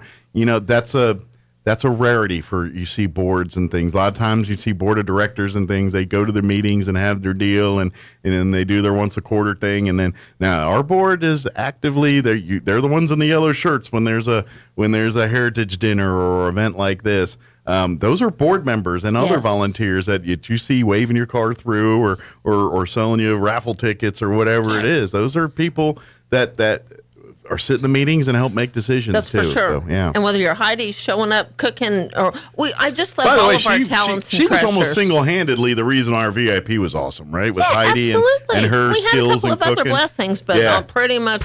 We had a great VIP room, and it looked like Guy and family were happy too. I know my wife was, and that was single-handedly Heidi, pretty much. I mean, she'd help, but her creation, her and Miss Jen were there all day. Yeah, and they were doing their thing, and because Heidi likes to cook.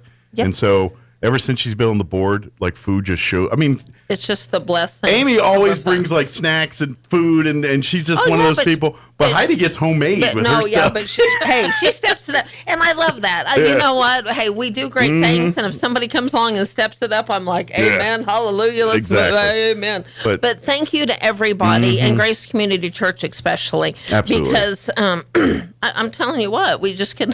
I don't know what we would have done otherwise. Well, they're amazing. They're very. Put it this way, Grace Community Church has a great group of professionals. They're volunteers. So technically, they don't get paid, so they're not technically professionals. But as far as what they do and how they do it is very professional. And for a group of volunteers at a church, they do an amazing job. You know, it's like, wow, are you sure these guys are volunteers? This looks like people that are security people or people that are used to dealing with logistics and stuff. Huge shout out to Jeff Everly and headed up. He was there in the morning until that night last one we saw. I mean, he was there just covering all the bases. And there was no issues, not one single one, and they guaranteed or they're because of their presence and what they did, that ensured that there was I'm not going to lie, Mike, we had some non-believers thinking that we were going to keep them out in a line for hours. And they were saying, you better not keep us outside. It's going to be hot. And we're going to get... But you know what? The way we did and what we did, people were not outside a long period of time. That was a well-oiled engine. We were putting those armbands outside. They did a great job. And our doors opened. And they were not outside very long. And to be honest, I see a lot of concerts and things in Roswell and stuff. This is the first time I've ever been in Roswell where people were lined up an hour before the show to get in. You see that in Dallas, in big cities. You don't see that here in Roswell so much. And that's exactly what happened Thursday night in Roswell. Well, and whoever you are, the angels that showed up with extra Golden Circle tickets. So those persistent people waiting in line, Mike, let's remind people, hey, the first 4 people in that line, which a couple of them were friends that said, no, that's okay. They got upgraded to Golden Circles. So when you say, maybe I shouldn't go early, hey, there's great things to people that go early because they got a golden ticket. Yeah, there's a reason people say that. A lot of worms were given out that night. It was. I want to remind people, if they still don't know who Guy is or whatever, and I brought some of his collection? I do. I have all kinds of his CDs. That picture guy, and everyone's swooning over. He looks just like that. That's not even Photoshop. You see the guy, and it's like that's the same guy in the picture. He does. So I want to encourage. He's just blessed to look like that. He does. That's this guy, and I think he's looked like that for 30 years. Yeah. Although I was looking at some older pictures, and he kind of had that Chris Christopherson, Kenny Rogers thing going on there, where the way because his beard was still kind of that brownish beige. It was very Kenny Rogers. So yeah, he was even more. Kind of that sveltier back then. But yeah, So we want to encourage you to support Guy Penrod. Go to his website. Great person, doing great things. He is part of our history, living, breathing history. Just celebrating people of Roswell, and that he's part of our history, and he's got quite a rich legacy of family and everything. So I hope people that went and had a great time and enjoyed the show. Thank you for coming out. Thank you to every single person that made that amazing evening. Is for that many moving parts and that many potential for something wrong. It was pretty flawless to me. I think on a final note, for those of you who weren't there, Guy was intentional. Guy wasn't in the back in his little green room. I don't know if Guy, I know Guy went to the green room because he autographed our posters, but he was out front. So when we were having our meeting, and you know this, but let's just end with this note for Guy Penrod, and then we're going to talk about some other events. Yeah, we got other stuff going on. He was out front with us, meeting us, introducing us, getting in a big circle, and just praying together. So he's not one to be in the back. He was there, and he was affirming it wasn't about him. It was about something greater, and he made that very clear to me. Yep. He's just a really tall, cool guy to be the facilitator of some kind of greatness. He just has a tendency when that guy walks in a room, people kind of gravitate. It's very, whether he was a singer powerful. or not, he just has that aura about him a little bit. And if those of you are unaware, and thanks again to Kremlin, he had a vehicle and he drove all around Roswell, just praying and feeling and wishing the best for us. So he cares about our community. This is old stomping grounds. He was born and raised in New Mexico, so he's got a lot of friends and family that call New Mexico home. So he had a lot of obligations and people to visit and catch up with too. He did. You know what? That's the thing. When you're a nice person and people love you, people want to see you, so you got a long list of people you owe a visit to, and so I'm sure you had to do some of that. It wore me out, and I almost passed out numerous times, but I sent a message to Donna Davis. She's probably not listening, but when I saw the smile on Donna Davis's face, that's Guy Penrod's aunt. It made it all worth it. Nothing. It was so nice to meet his family at the dinner or at the concert. There, I met him while they were eating dinner there and all that. Yeah, but, great. Just time. salt of the earth, nice people. Good people. They were so nice to share their family member with everybody else. Good, they were absolutely. Still get a moment with their boy. So. That's right. That's for sure. Good deal. But if you missed it, maybe we'll be blessed to have him come through again. Knock on wood. We'll see how the tea leaves work on the and the writing on the wall happens there, but maybe his family can guilt him in for another visit in a few years. I've heard it both times. This can't be the last time. So I'm willing to bet the majority of everybody sitting in that big huge area would come back again. So it's absolutely. Worth it. The thing is his schedule and his family and where his life is. And it's a word called grandbabies. He's well, and let's face granddaughters. It, he's a man who's got other priorities in this world, and the singing part is fun for him. But at this point in his life, he's about family and his farm, and it is, and that's where his head is at now at this point in his life. No, so, it is. That's true. Yeah. So anyway, that being said. If you missed that, no worries. We've got several big events coming up in the coming months here. We do. I've brought all my pretty big person we're honoring at our Heritage Dinner this year. In terms of as far as impact on our community, not just the historical side, because her impact there is massive, but in the community as a whole here, we're honoring a person that we lost in the last 2 years now. I'm very bad at time, so I've been like a year ago, but it's probably been actually in October. It's probably been. We're probably been longer than I think it has. Celebrate the anniversary. But it seems longer, but yet it seems just like yesterday that she was, cracking the whip on us. You know. Exactly. And I think she's still cracking the whip on us. But our silent servant, Mary Lou Glass, the Mary Lou Glass, family member of the Whites. If you don't know the name Mary Lou Glass, it's almost to me like the name Guy Pitt. I mean, come on. There's like certain family names that are just synonymous with our community, and that's one of them. You know, sure. They have multi-generations of family members that have had vital roles in our community. And so it's just certain names. You're like, oh, yeah, that family's very much part of our community, and the Glass family is one of those. That is right. And I just want to give a shout-out to Zoa, Mary Lou Glass's granddaughter. She's been amazing. She's been here throughout the sickness of Mary Lou before Mary Lou passed. She's still here today.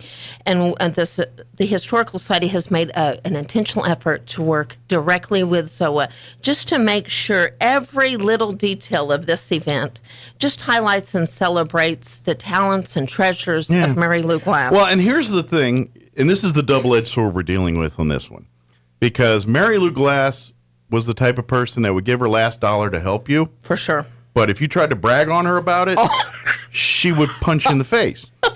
Hey, we've been there. We've been there and done that. She didn't punch me in the face, but that look she gave, and I think she is a true testament. When we got the look, Mike, which we got the look. That was at the fairgrounds. And that was a big. But when we got the look, I think that's the true testament. She, again, just like Guy. Guy told us the same thing. It's not about me.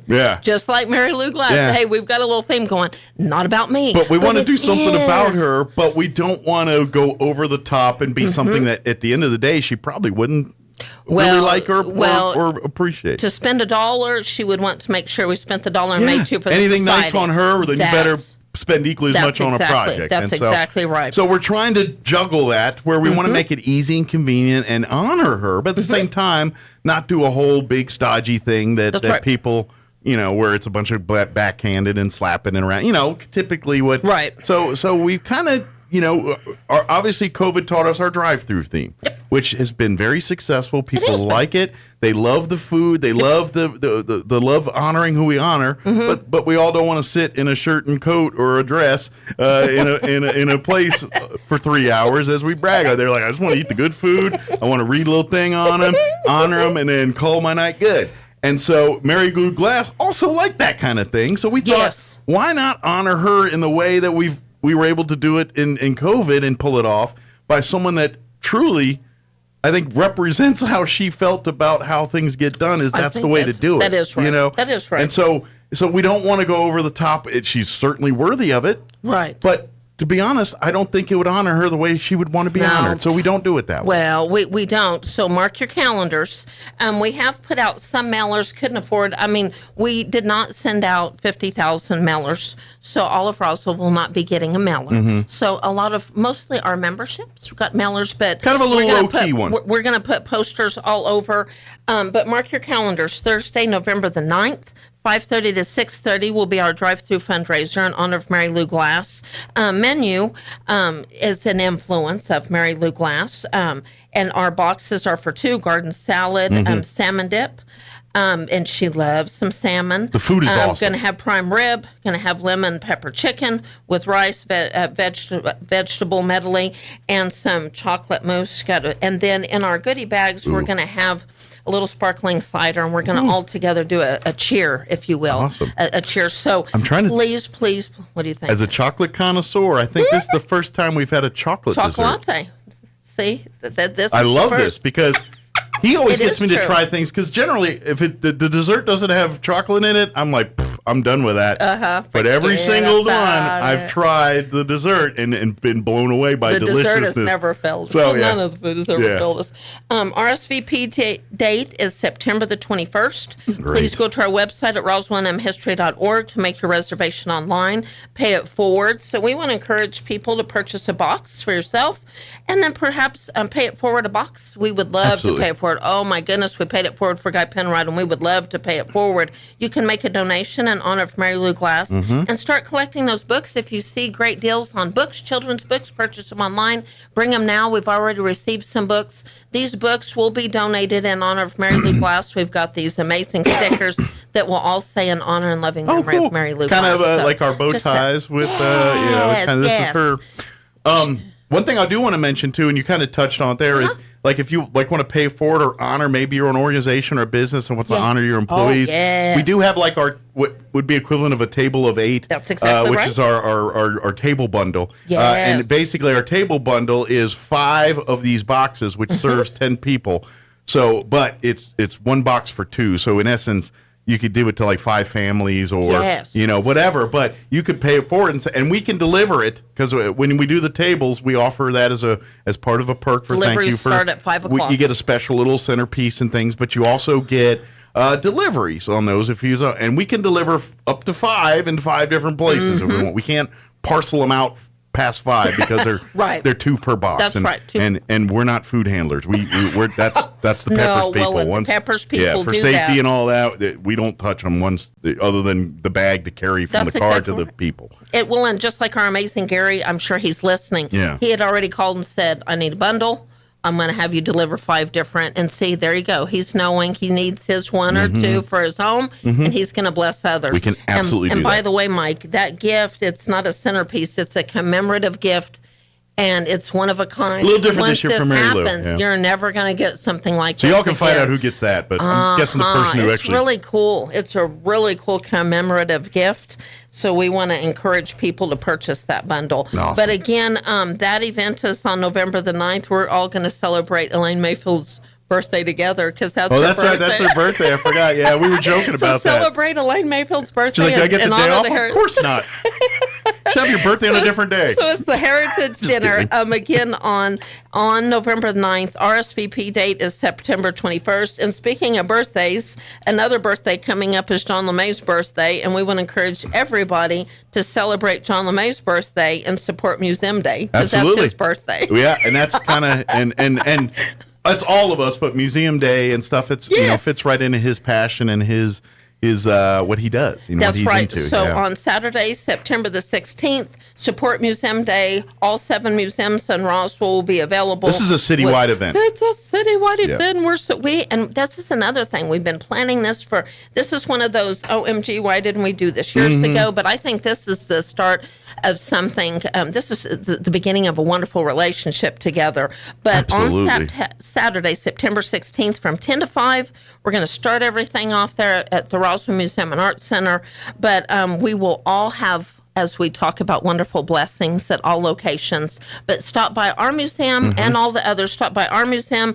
Our little blessing, we'll have Donna Blake Birchall in town. We'll have John LeMay with his new book. Yeah. And we'll have refreshments and goodie bags, as will every museum. Yeah. Every but museum you can meet in and Roswell. talk with the authors, get books signed. John and Donna both are fun to just sit and talk with, Oh, for especially sure. especially when they're talking about their areas of history and things like that. So Mark your calendars on that day. they're full of a wealth of that. Even like for instance, Ash Upson, one of John's books of many.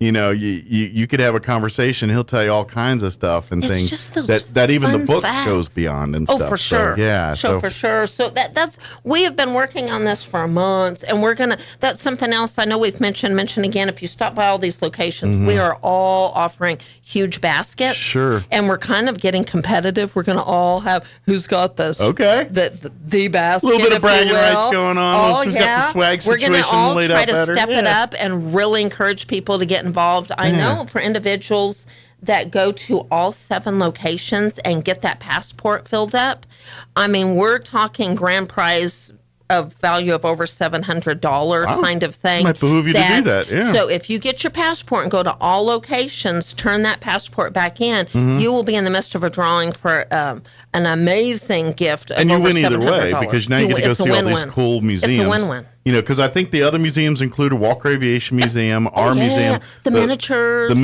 the Anderson, the Roswell and Museum and Arts Center. And we thank you. Huge shout out to the UFO Museum. I'm going to tell you one thing: they're getting involved, and the swag was in that bag. Well, they're They the had a museum most big people old know swag. about. They're the museum that if most you people want know to do about. your shopping kind of thing, you come to these and get one of our baskets. They had a bag within itself. I'm not kidding. I think the UFO Museum, each one of our bags has about $100 worth of swag just from the UFO Museum. So very cool. a lot of fun things there. We're really excited. And they're the ones that probably most people know of first, as UFO. So we'll use that as your foot in the door and then come see the rest. That's right. One thing I do want to remind you, mark your calendar Saturday, September 16th. If you get involved with this event, all 7 locations will have passports. You can pick it up. You cannot pick a passport up at the UFO Museum, but you can go to get it stamped there. Does that make sense, Mike? So make sure and go to one of the other museums one first. But don't leave out the UFO Museum. But We use want it you as to one go. of your That's 7. exactly right. Just don't go there first. You Go got to it. one of the others to get your passport. Yep. And then maybe use the UFO Museum as your finale. I think that would be really cool, and we're really excited, and I think we take this for granted. Talk about local treasures. We talk about local treasures all the time. When you hear 7 museums, that is amazing for us to brag about that we have 7 museums in Not Roswell. many towns of this size can brag about having 1, let alone 7. That's for sure. That's for sure. And I know we're running out of time, but I do want to mention our Books and Blooms event. This is the next little fundraiser, if you will, on behalf of the Historical Society. Up there with it. But that is on Saturday, October the 14th. We're really, really excited to link in with Farmhouse Roots and the Pierce family. I know they're going to have their precious little boys out there. You want a sweet blessing is to pick out some flowers and get those boys to deliver it to your car. We're going to have a lot of rare books. We're not selling out of the archives. Everybody knows this, and we're going to say it again. We've got sextuplets of books and that kind of thing. And that's exactly what... And we've got rare... And we just received an amazing donation from a family that didn't need... And I'm telling you, it was almost like one of everything that we have. Oh, wow. That's So we got a few perfect extras. example. Yeah. We have, it was like one of all these. So if you want great deals on books and unique books, one of a kind. And what I love about it when they give them to us, and please continue when we have extras, because these books are rare. These books aren't print anymore. And to be honest, if you're going to find a copy of some of them, odds are it's going to be someone local because, but the thing is, when you donate it to us, if it's not staying within our archives, it goes to people that truly are collectors, and we're going to treasure this treasure like you treasured this treasure for so many years. But it may not be at $100 what you would find out on it. You're going to get those great deals. So this really does help the Historical Society. So when you donate these, like, we have 3 copies. Oh, do you still want it? Absolutely. Because someone will want this, and we can use it at one of our next auction here. By the way, we do, yes, there is a reason why it's in right before the holiday season. If you got the Christmas gift collectors and you're looking for, those, I got to find them unique things for people on my Christmas list. odds are pretty good between our books and flowers. You're going to find some stuff for sure. that I think you're going to hit some winning notes for some people on your and list. Donna Blake Burchell will be there along with her newest book, John LeMay, of course, and that's perfect. And they're timing. fun to talk to. I mean, They are. like Donna, like if you like the Wicked Women and ghost story type stuff, that's Donna's side. It So she'll is. talk with you. John's starting to dabble in the ghost story He stuff. I is. noticed that too. You know, they're rubbing off on one another, Yeah. aren't they? But John likes the cowboys, and now Donna covers that too. But She does. she loves doing the ghost towns and a lot of the haunted history too, as much as the actual history. Right. So it's I know a lot of people. I'm one of them that kind of dig something. You know, I'm like, is things haunted? I'm like, ghosts, and like, do you believe? I'm like, I don't know, but things are going on, and I can't explain Just little it. random facts that To me, like, what is ghost? Maybe it's a purgatory thing we're seeing. I don't know. I We don't don't have the know. answers, Right. but there's too many people seeing stuff that can't just pawn that off as that dude was drunk or that dude was crazy. That's for something's sure. going on. That is for sure. That is for sure. Do I have the answers? Nope. I figure that'll come in good time. That's right. That's right. That's exactly. But I love reading about it. Love hearing people's stories and accounts and all that stuff. And so a lot of fun. Come and please make time to, while you're there rummaging through the books and shopping and getting your flowers, make time to sit and have a conversation with John and Donna. You'll thank yourself for it later. And that's again on Saturday, October 14th from 10 to 2. That will be there in the archives facility. If you need to connect a private tour, give us a call, reserve that tour in advance. That way you could do the book fair type thing and then go next door to the tour. We just need to make those arrangements. And again, we are scheduling tours by appointment. We just did Amazing Jane, Fred, and I believe Elaine was over there yesterday doing a tour of 19. And if we were doing those regular hours, that would have never happened. But because we're accommodating, we had a great family out of El Paso and had a tour of 19, and we made it happen. So again, great things happen. You want to schedule like your photos or like a holiday tour, just give us an advance notice. We're fixing to decorate for fall. Give us a week or so, and then we're excited to have Leadership Roswell coming up. Yeah, they'll start their first classes, and it's almost I think it's tradition that their first class is with the Historical Society in the city. That really makes my heart happy, and I know John LeMay and I graduated with Leadership Roswell together about 5 years ago, and I just think that's really, really cool, and I appreciate Leadership Roswell, that amazing team, and Rick Kraft making an intentional effort on the first class to celebrate history. That makes our heart happy. Really, really excited because that pulls it all together. We're all part of history. Absolutely. The quicker we can all realize that and get over all this nonsense and just unacceptable nonsense and realize, we need to get over ourselves and work together and celebrate history. There's some power in this community, and I think Guy touched on that. So often these little communities, we stir up a ruckus of division. Yeah. If we can get over this division and celebrate the greatness, I think there's some power in that. And I really, really appreciate Leadership Roswell doing what they're doing to celebrate history right off the bat, right Absolutely. out of the gate. We on behalf of the society, want to thank Leadership Roswell for doing Absolutely. They're it's an amazing organization. Congratulations to the new class here. As they get underway for their new season here, new schedule for the year here. Real quick before we go, you mentioned two names that I don't want to sleep over again. If you do get a tour or whatever, and you are lucky enough to have Fred or Jane do that for you, those two. We would not have a historical society if it wasn't for those two. Those two are integral parts. Hundreds of hours. They're both retired, and they both spend most of their time serving the historical society in their retirement. They could go off and see the world and do what they want to do. But Jane, who's served on the board, and the only reason she's not now is because she's not eligible because she served too long and had to kick her off. She ain't going nowhere. She's still there doing her thing. Doesn't mean she doesn't make me dot my I's and cross my T's either. Exactly. They're so great assets. And we have many people like that, but those two, they're special. They've been doing it for a long time, and they continue to do it and they don't have to. They've lived their lives doing their things. They go there because they love doing it, and we're so thankful for them. So if you do get Fred or Jane as your docent for your tour, you happen to see them out and about, give them a little thank you, because they're the reason why. People like them are the reason why we're still here and why we're awesome, is because of people. And I think as a testament to both those two, we want to encourage people, don't find excuses. Fred and Jane could do the same thing and roll out those excuses. We need some more Janes and Freds. Yeah. And even if you gave an hour or two a week, man, we can impact lives together. And don't be that procrastinator. The one thing I learned beyond the guy Penrod, Mike Winters, is, in the name of the Lord, don't procrastinate. Yep. Do what you need to do in advance, and man, that can bless so many people. That procrastination at thing, the time it's getting worse and worse. It's killing everybody. When it gets to crunch Please time, you help got us. enough to worry about. Let's do the stuff you don't have to worry about. You know? So don't put things off and impact these organizations. We're all working hard. It's not just about us. Absolutely. We're the Historical Society, so we represent so many well beyond us.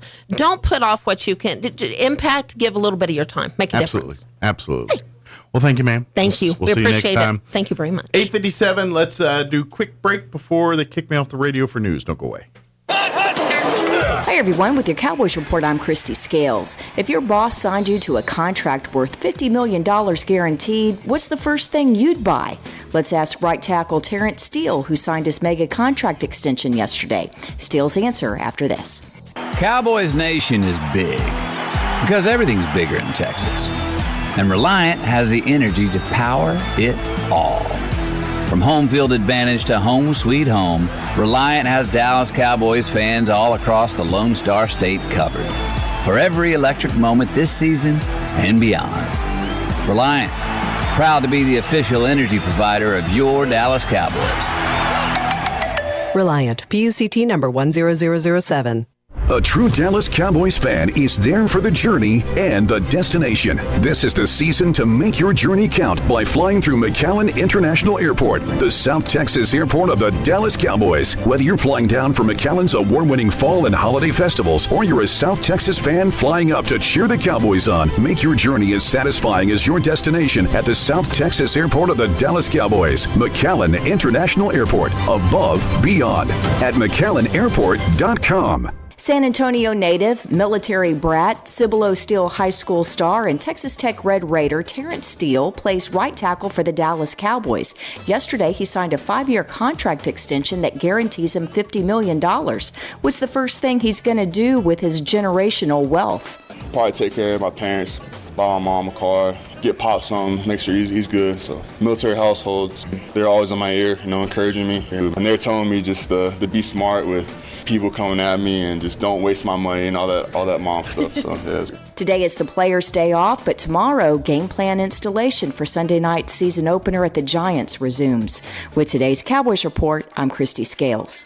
Hi, I'm Dr. Keon at Carabelli Dental. Same-day smiles are what we do. My passion is helping patients chew, talk, and live with confidence. That's why I'm one of the few doctors in the U.S. who can create beautiful same-day smiles with the latest digital implant technology. This procedure is life-changing. Just ask Sean. Hi, I'm Sean. I've been that voice that you've heard on the radio for most of my life, but I'm also a dad to 2 amazing kids. I've had a million reasons to smile, but in all my old pictures, I was never smiling. Truth is that life of improper care and being dealt a bad hand genetically left me practically with no teeth. It affected everything from the way I ate, the way I talked, and of course how I interacted with people. And that's where Dr. Keon and Carabelli stepped in. They eased my fears. They explained every step of the process in a way that I could understand, and they made me feel almost like I was part of the team. And now I can't stop smiling. I have so much more confidence, and I love looking in the mirror now. I can't explain how much of a difference Dr. Keon's dental implant process made for me. Our team can help you find your smile too. Come see us at Carabelli Dental, 575-622-4455. Problem for any country that might be energy independent. While President Biden insists he is confident an auto workers' strike will be avoided, UAW President Shawn Fain sings a decidedly different song. I can assure you, when you look at the big 3, we just voted to strike by 97% because our members are fed up. The union chief at a Labor Day event in Detroit that was covered by WXYZ TV. Contracts with the big 3 automakers will expire in under 10 days. Despite being fully vaxxed and boosted, Jill Biden has tested positive for COVID again. The White House says the First Lady is experiencing only mild symptoms, and President Biden tested negative Monday evening. Both have contracted COVID before. Press Secretary Karine Jean-Pierre says the president will continue testing regularly and will be monitored for symptoms. Jill Biden will remain at the couple's home in Rehoboth Beach, Delaware for the time being, while the president is back at the White House. The First Lady had planned to start the new school year Tuesday at Northern Virginia Community College, where she teaches English and writing, but her spokesman says substitute teachers are being arranged. Ben Thomas, Washington. There are real American heroes among us, and some of them served in Vietnam. In a formal White House ceremony, President Biden will award the Medal of Honor to Larry Taylor of Signal Mountain, Tennessee. The former Army lieutenant made a daring nighttime rescue of 4 soldiers in June 1968. Flying a Cobra attack helicopter, Taylor landed under heavy enemy fire to save his comrades who had radioed for help. White House correspondent Greg Clugston. That ceremony takes place today at the White House. On Wall Street, the Dow down 66 points. More on these stories at townhall.com.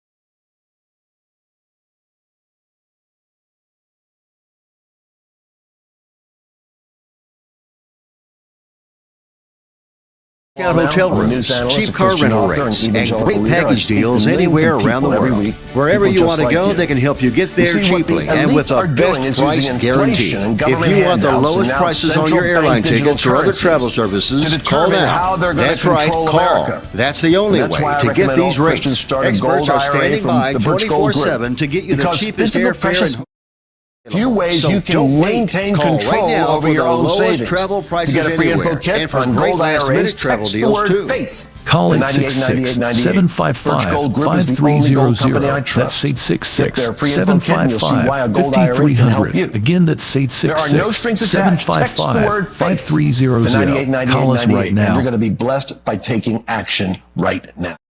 Everybody wants cheap airfare, but where do you find it? You call low-cost airlines. Their prices are direct from the airlines, and they're so low you can't find these fares published anywhere. They specialize in cheap flights, discount hotel rooms, cheap car rental rates, and great package deals anywhere around the world. Wherever you want to go, they can help you get there cheaply and with a best price guarantee. If you want the lowest prices on your airline tickets or other travel services, call now. That's right, call. That's the only way to get these rates. Experts are standing by 24/7 to get you the cheapest airfare and hotel rates available. So don't wait. Call right now for the lowest travel prices anywhere and for great last-minute travel deals too. Call 866-755-5300. That's 866-755-5300. Again, that's 866-755-5300. Call us right now. With the southern border wide open, this is especially worrisome. 4 people have been killed in a shootout with Marines in the Mexican border city of Matamoros, triggering an alert to shelter in place from the U.S. consulate in the city across the Rio Grande from Brownsville, Texas. A state official who is not authorized to comment said the shooting happened on a Matamoros street Monday when gunmen engaged a Marine patrol. Authorities recovered guns and technical equipment, the official said. No Marines were injured. The Navy confirmed that its personnel were involved but did not provide any details. Keith Peters reporting. A driver slammed into a busy Denny's restaurant in a Houston suburb yesterday. 23 people hurt. Police in Rosenberg say injuries range from cuts to more severe wounds. All were conscious when they were taken to the hospital. None of the injuries appear to be life-threatening. The driver was not hurt.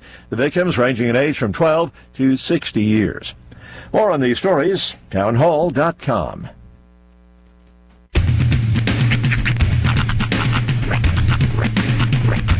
What in the wide, wide world of sports is going on here? I promise you, whatever scum did this, not one man in this force will rest for 1 minute until he's behind bars. Now let's grab a bite to eat. Yeah, come on. I feel the hot wind on my shoulder and the touch of a world that is older. I hit the switch and check the number. I leave it on and then I slumber. I hear the rhythm ringing through it. Flamenco guitar and cumbia music. I hear the talking of the DJ. The travel listen, what does he say? I'm on a Mexican radio. I'm on a Mexican radio. Broadcasting live from high atop the J.P. White Building in downtown Roswell, New Mexico. It's Mornings with Mike Winters on 106.5 Roswell's Talk FM. Is that what I sound like when I talk? Now, here's your host, Mike Winters. And good morning. Happy. I was going to say something else and decided not to change it. Never mind.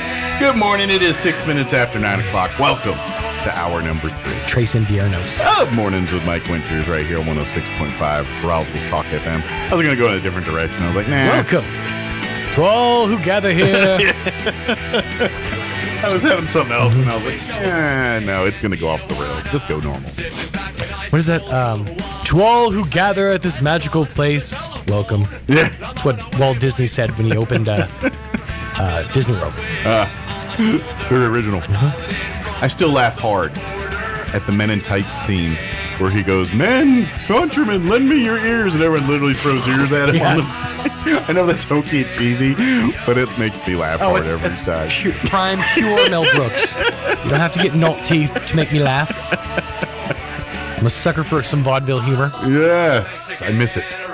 Mel Brooks is really kind of that more like Catskills style humor, like the real "take my wife, please" kind of. Yes. Kind of exactly. mindset. Well, and I'm pretty sure it's old Jewish comedy. I'm pretty sure that he spent time in the Catskills. Oh, probably. Like all those guys, I'm sure he's like. If you have no idea what we're talking about, go watch Dirty Dancing. Go watch the movie Dirty Dancing. And that's what we're talking about. The Catskills, especially in the 60s and 70s and that time frame. Who's who of comics were coming up through doing their stints at those camps in the Catskills. It was also a real like time for like your schlubby club comics. Yeah, but guys like Jerry Seinfeld. Oh yeah, Seinfeld was a big. I'm coming out the Catskills doing it. Like I think that's where he got his chops initially, was coming out the Catskills and all that. You know, doing that kind of stuff. So which is also why his stuff is kind of the way it is. It's clean. It's kind of shticky. Well, and I saw it on Prime about 3 years ago. I don't know if it's still on Prime, but there's a pretty good documentary about the Catskills. Oh, really? And there's like all this old footage of some of the comics and some of the performers, and just kind of talking about the era and the history, and not only the entertainers, but just the camps in of itself. And predominantly it was Jewish families that would go to these summer camps, but it was like luxury summer camp. Yeah. It wasn't like your families went and they stayed in cottages and they were real nice and it wasn't like camping. It was the rest of us, we go to Havasu. Yeah. They go to the Catskills. By camping, it was houses that they called cabins. That were really not cabins. They were houses. There's a house that was adjacent to like a decent sized lake. Yeah, exactly. It had a big lake and it looked like a summer camp, but for rich people. And so that's what they did. And they get top quality entertainment, top quality foods. You know, they're eating steak and prime rib while going to camp, and then having guys like, well, let's face it, like the Rat Pack performing for them. You know, it's crazy. Speaking of getaways, it's crazy what's going on at Burning Man right now. Oh, yeah, with the flooding? Went down, yeah. You see all the footage that came out of it? But, all right, here's the thing. I know everyone's talking.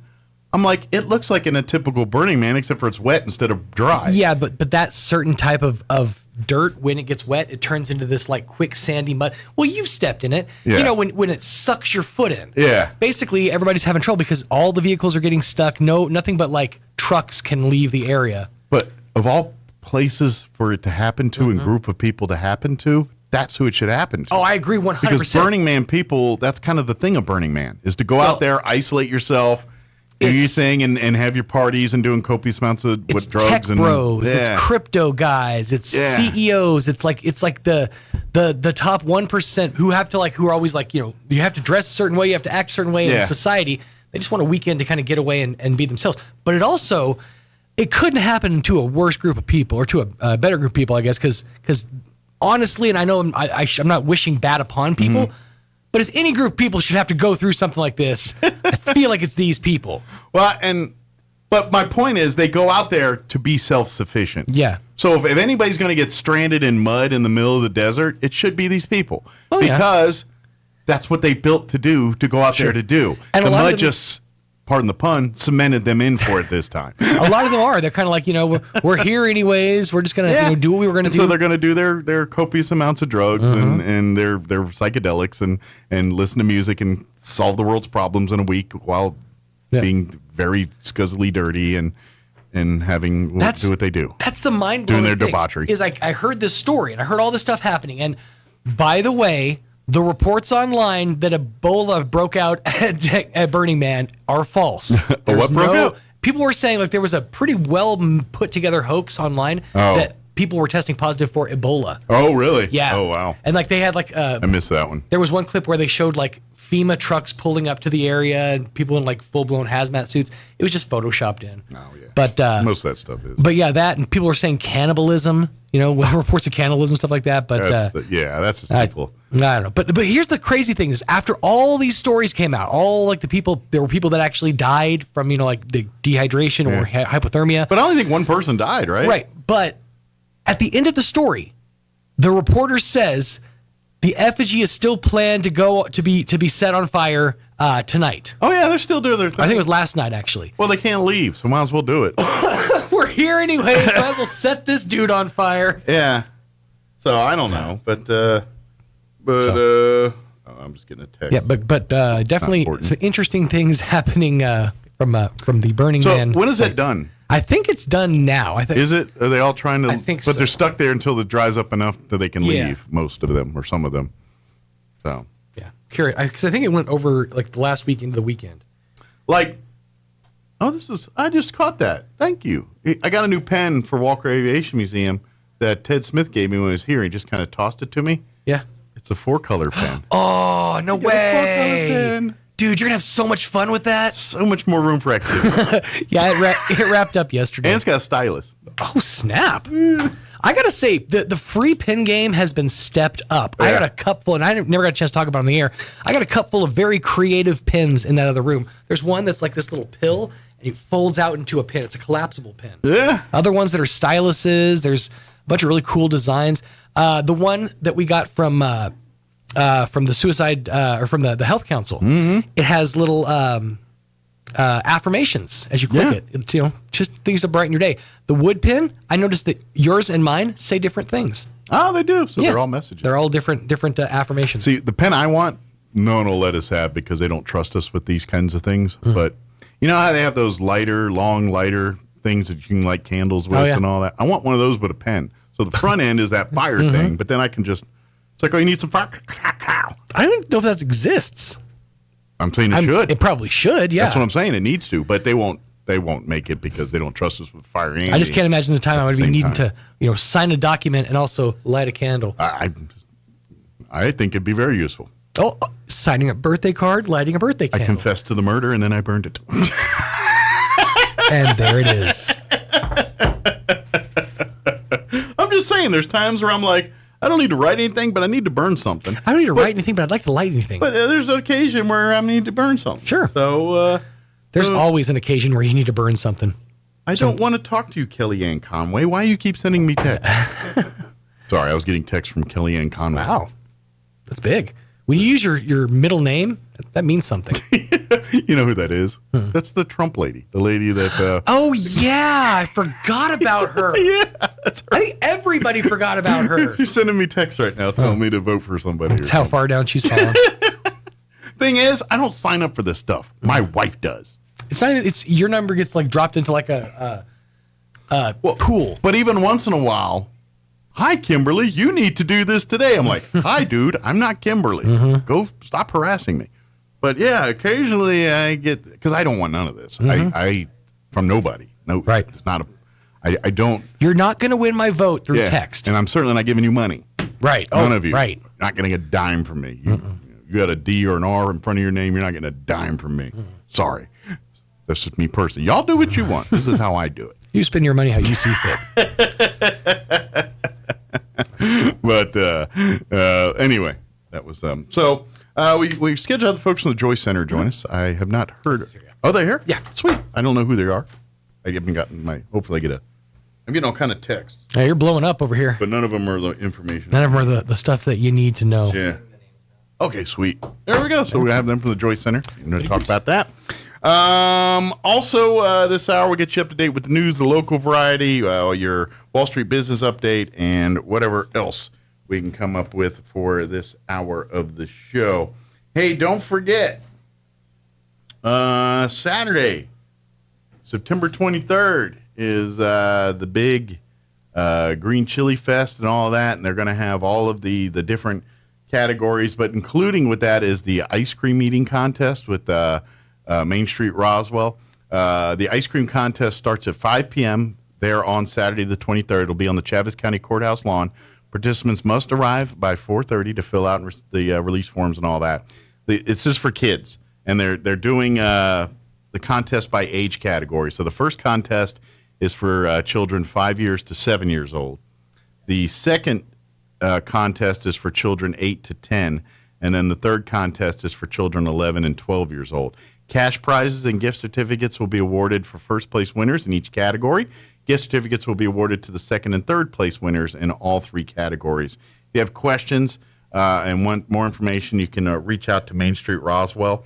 You can email ed@mainstreetroswell.org or call 575-914-8017. Again, 575-914-8017. Also, if you want, because I believe there's still some room for booths and things like that as part of this year's Chili Cheese Fest, reach out, same number, 575-914-8107 for more information about that or anything related to the upcoming festival.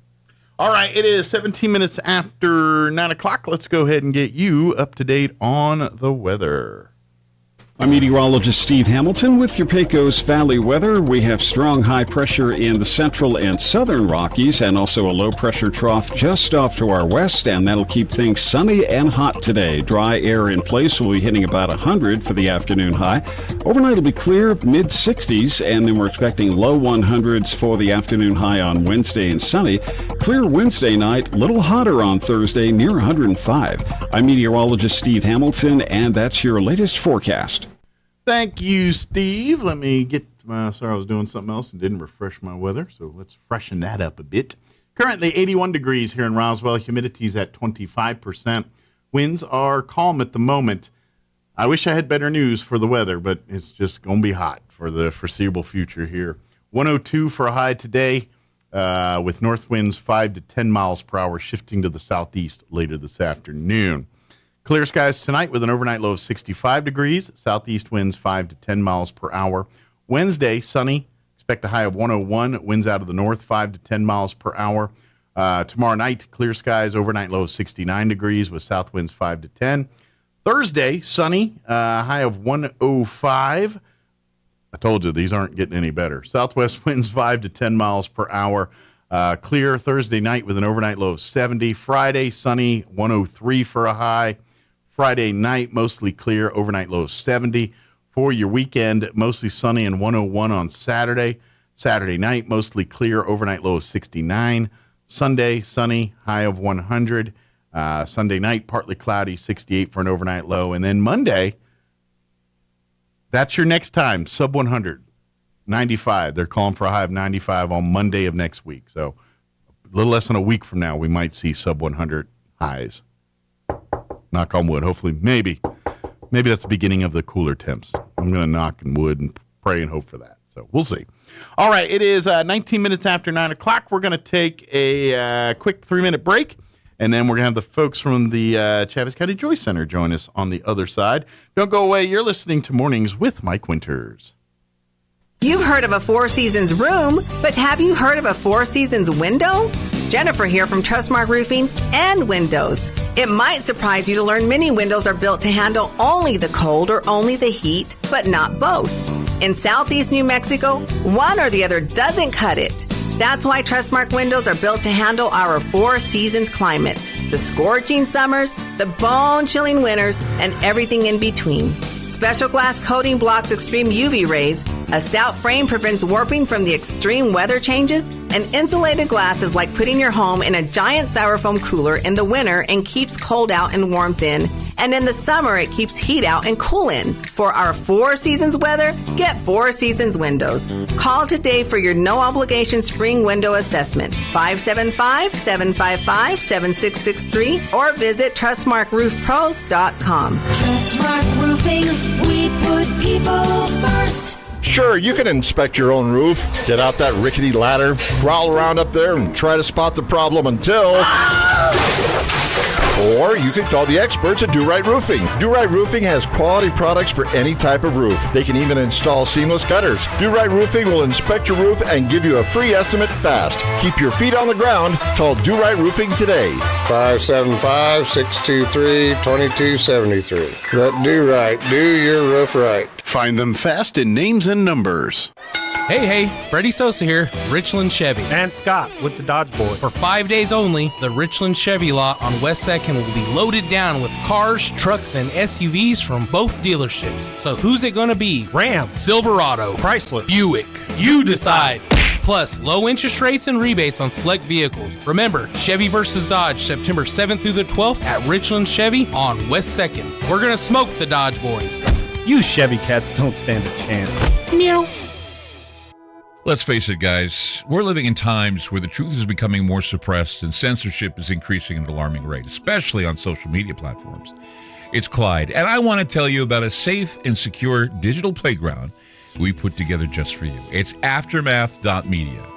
You get access to thousands of Ground Zero archives and podcasts, along with our private social media groups with your basic membership starting at only $7 a month. Each subscription includes tech support, access to the RSS feeds, along with our own chat room and Telegram channel. In addition, the premium membership includes research study groups, webinars, a document and movie library, a live video stream of Ground Zero, a monthly Zoom chat with me, and other bonus content. Be sure to check out our yearly specials as well. Sign up today while you're thinking about it. Sign up at aftermath.media. Again, that's aftermath.media. Here's a Mornings with Mike Winters fun fact. 1 in 3 snake bite victims is drunk. 1 in 5 is tattooed. Hold my beer and check this out. Here's Mike Winters. And good morning. It is 23 minutes after 9 o'clock, and joining us in studio this morning from the Chavez County Joy Center. Let's see if I do all right here. Let's see. We got Iva Amaro. Did I nail it? Madi Hernandez. I knew my A's are bad. And Monica Duran as well. Good morning, ladies. How are y'all doing today? Good morning. I think before we kind of get too deep down the rabbit hole here, give for folks that may not be familiar, they may have heard of the Joy Center, they may have heard talk about, oh, there's a dance at the Joy Center, or there's something at the Joy Center, but they're like, what's the Joy Center? I can gather from the name that it's a place where people do fun things, but let's break that down a little bit for people and give a little bit more background on what the Joy Center is and why it's here. Okay, so Chavez County Joy Centers, there are senior centers throughout Chavez County. Mm-hmm. We have our largest facility in Roswell. We have one in Midway, one in Hagerman, Mm-hmm. and then the one in Lake Arthur. But with the one in Roswell, because of what we do, people just think of that as the Joy Center and go there. But in reality, like you said, there's multiple ones throughout Chavez County. But correct. We do have a kind of a main one that kind of a lot of events, just because most of the population in Chavez County happen to be closer to that one. Right. And include it. Not only is it the largest, but it also has the most services. Sure, provided. most amenities for folks to do stuff with. Yes. Too. So, but yeah, it's really for seniors. But that being said, there's so many events and things that aren't just senior related that happen, and because you utilize it in other organizations and stuff. You open your home to other people and things too. So yes, it's built for the seniors and that, but it kind of helps all of the community in some way, shape, or form, or different way. So we do try to do that, and how we go about it. And you usually see us more.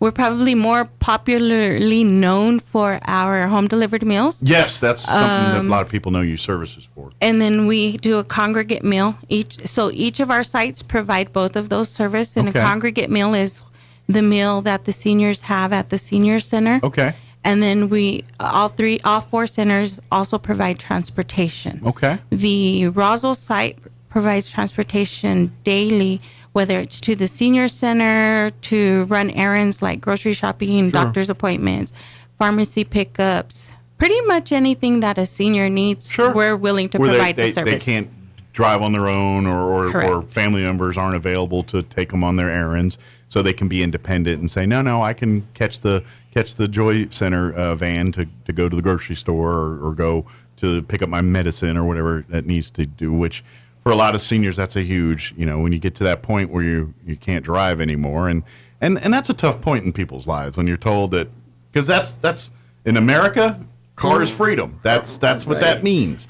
And when you're told that your health is not allowing you to do that anymore, that's when you start dealing with senior mental issues and the depression and some of those things. So things like this really help navigate that and hopefully mitigate some of those issues we have with seniors as far as isolation and depression and some of those issues that happen just with getting older.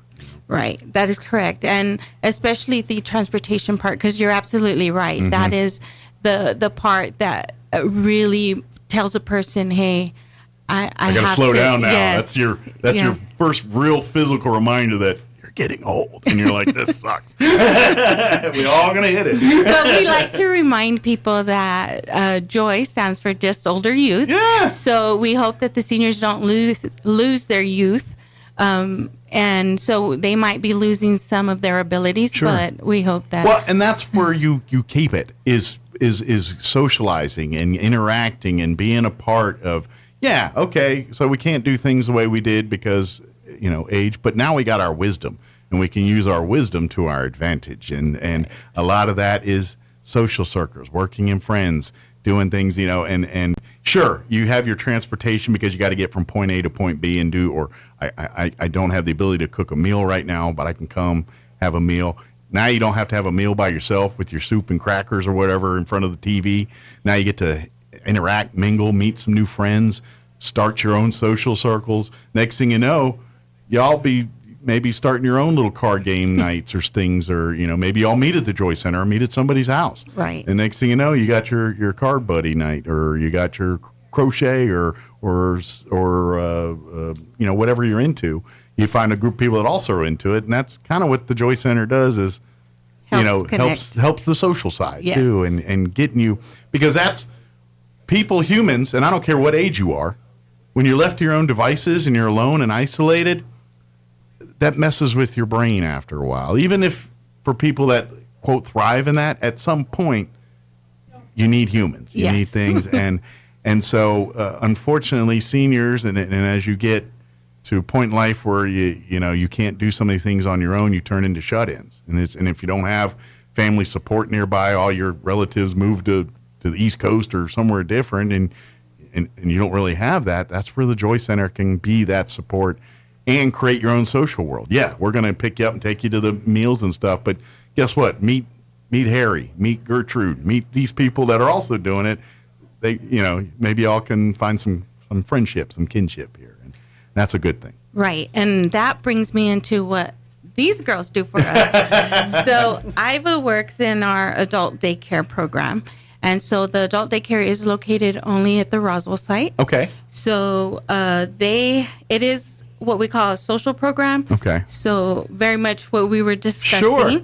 So they provide activities going on from, like, trying to move on from one activity into the next, into the next, and so on, to keep the seniors busy. Sure. Most of our seniors in the adult daycare are early Alzheimer's, early dementia. Okay. So if your loved one is having some of those, then guess what? You're going to meet people also, which is, again, part of that support.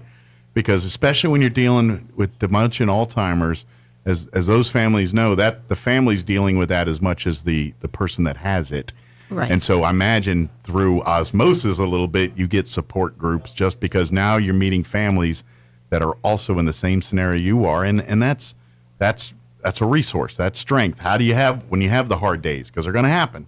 Right. How do you fight them? How do you deal with them? How do you navigate through them? And now there's some other people that So you as a family, even you as a loved one of a senior with dementia, you can feel like you're on an island too, and not I'm swamped here. Guess what? These families. Am I right? I mean, I'm sure there's a lot of just because there's a lot of people experiencing the same thing. There's a lot of support just by default right there. So that's a good thing. There is. So please, if you are dealing with that, bring them, get them active and involved, and get them. You know, I'm sure you and your staff, this is what you guys do. You're trained in this and helping with this. And so when you're having your roadblocks, maybe you guys can have an answer for some of that. It gives the people peace of mind where their loved one is with us. Absolutely. During the day. Well, that's the biggest fear when it comes is unknown and uncertainty. And even when the news isn't the best of news, at least when you know what's going to happen, you can get your mind right and get it to where you can navigate it, something like that. And this program, it helps people that are still working. So, like, for example, myself, I work. Yeah, day job. I caregive for my father-in-law. So he has early dementia. So then I can bring him in, and I know that I can continue working and have that peace of mind that he's okay. Yeah. But also, we try to utilize it as a break for families. And I would say that's probably the biggest part. They need the respite. Absolutely. Because they're not going to the doctor. They're not getting a haircut. They're not taking care of their own selves. Correct. You got to take care of your own mental health before you help other people's mental health. Correct. It doesn't work any other way. Right. So we have all walks of life. We have people that are working, families that are still working. We have people that are just needing that extra respite to give them a break. And then sometimes even grandkids are the ones taking care of their family members or friends. And so this gives them, because just like you said, there's a lot of people that move out of the community, and so their parents maybe are here alone. I imagine you probably deal with, especially like Hispanic families, where maybe some of the seniors or older generation aren't that fluent in English or navigating in English. And a lot of times it's the grandkids that are their Sherpas or interpreters or the ones that kind of help them navigate through the English stuff and all that. So these kids that are young kids that you're kind of like, they should just be doing kid stuff, have to fill into these adult roles at an early age, and they're already kind of there. Correct. So a lot of times you guys are working with some of these kids just to be that communicator between them and their relative. Right. So it's so if that's the scenario here, please utilize. You guys deal with this, work with this all the time. That's just what you guys do. It's not unusual for you. Right. And we like to invite people to come and do a 3-day trial. Okay. So that we can put the family at ease that their loved one is in good hands. Mm-hmm. And then also to see how their loved one is going to do in that environment. Sure. So if they do well and they like it, they enjoy it, a lot of times we change their mind about it because... Well, people are people. And correct. Every person's different, and let's face it, if they were kind of antisocial before the dementia and all that, they're not going to become social all of a sudden. You know what I mean? So you got to kind of act accordingly. Right. So, right. And that's kind of where the family comes in, and you work with them. And it's like, so when you have those cases, it's like, well, so-and-so wasn't that much into it before all this, so it's probably not going to embrace it too much now afterwards. You know what I mean? Right. So. But that's where the family gets involved, and you help them find other ways when it is those situations that it doesn't work for everyone, or like this person like it does everyone else. Right. Let's find a different way. And that's where you guys kind of shine and thrive a little bit because you see it all. And then on this side, we have Mari or Maricela Hernandez. Mari. She's called her Mari because I can't say Maricela. Mari is actually just days old with us as the program director for our foster grandparent and senior companion program. Okay.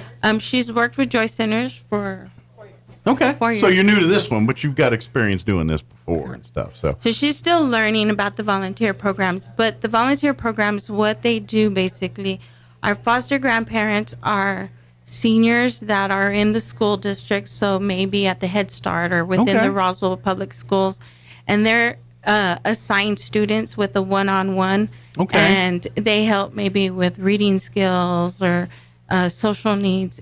Pretty much they have a plan when the teacher pairs them up and they team up with the teacher and the student. Giving and them they some of the work with home them. stuff that maybe they either didn't have or because of their scenario didn't have exposure to or whatever. There's a different reason every time. But obviously these kids in school, the teachers are teaching a curriculum. Some of this kind of stuff slips through the cracks where these grandmas and grandpas can kind of come in and be that figure for them, that grandpa figure that everyone loves and, where the wisdom comes from, and you just accept it because it's coming from a place of love. And, Right. it's just like when your mom and your grandma could say the exact same thing, but sometimes it resonates with grandma and it don't resonate when mom says it. You know what I mean? Exactly. And that's what we're talking about here. Exactly.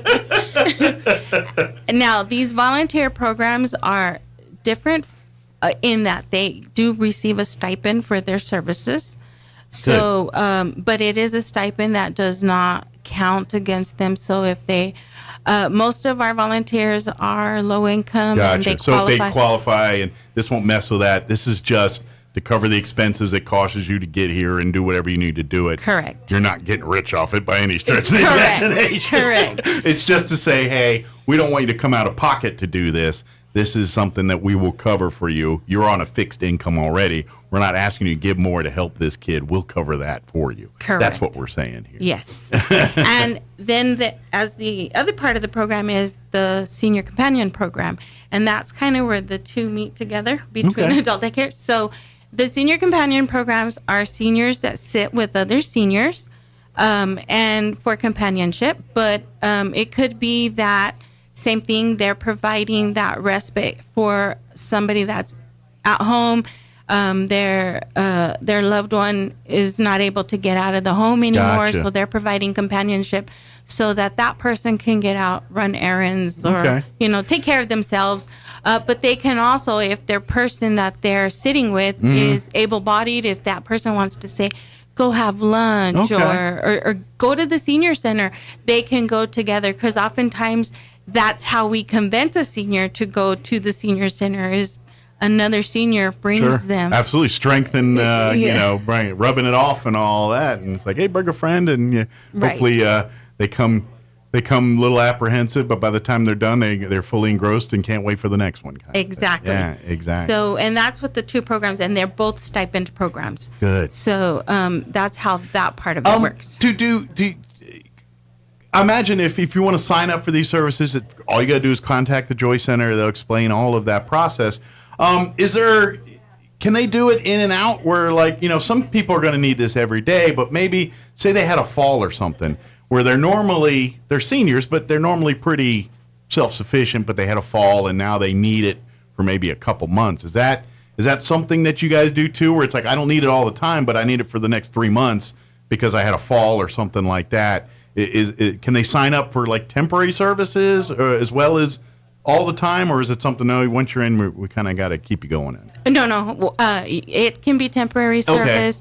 And a lot of times that's how we bring people in. Okay, so that's where most of them is like, hey, I just had a fall. I need you for a couple weeks. And then the couple weeks are over and this was kind of handy. Am I eligible to do this all the time? Right. Because we've been here since the 70s, and it's amazing how many people still don't know about realize. our program. Yeah. And so when we get people in, it might have been a referral either from a home health agency or from a medical office or a hospital.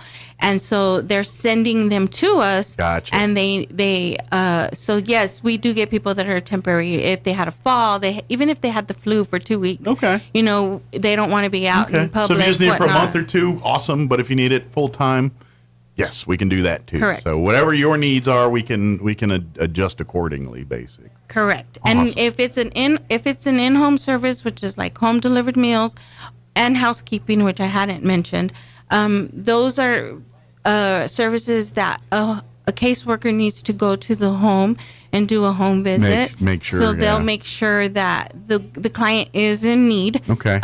First of all, and then the other reason for the home visit is because we try to ensure that we're providing as everything that this person needs.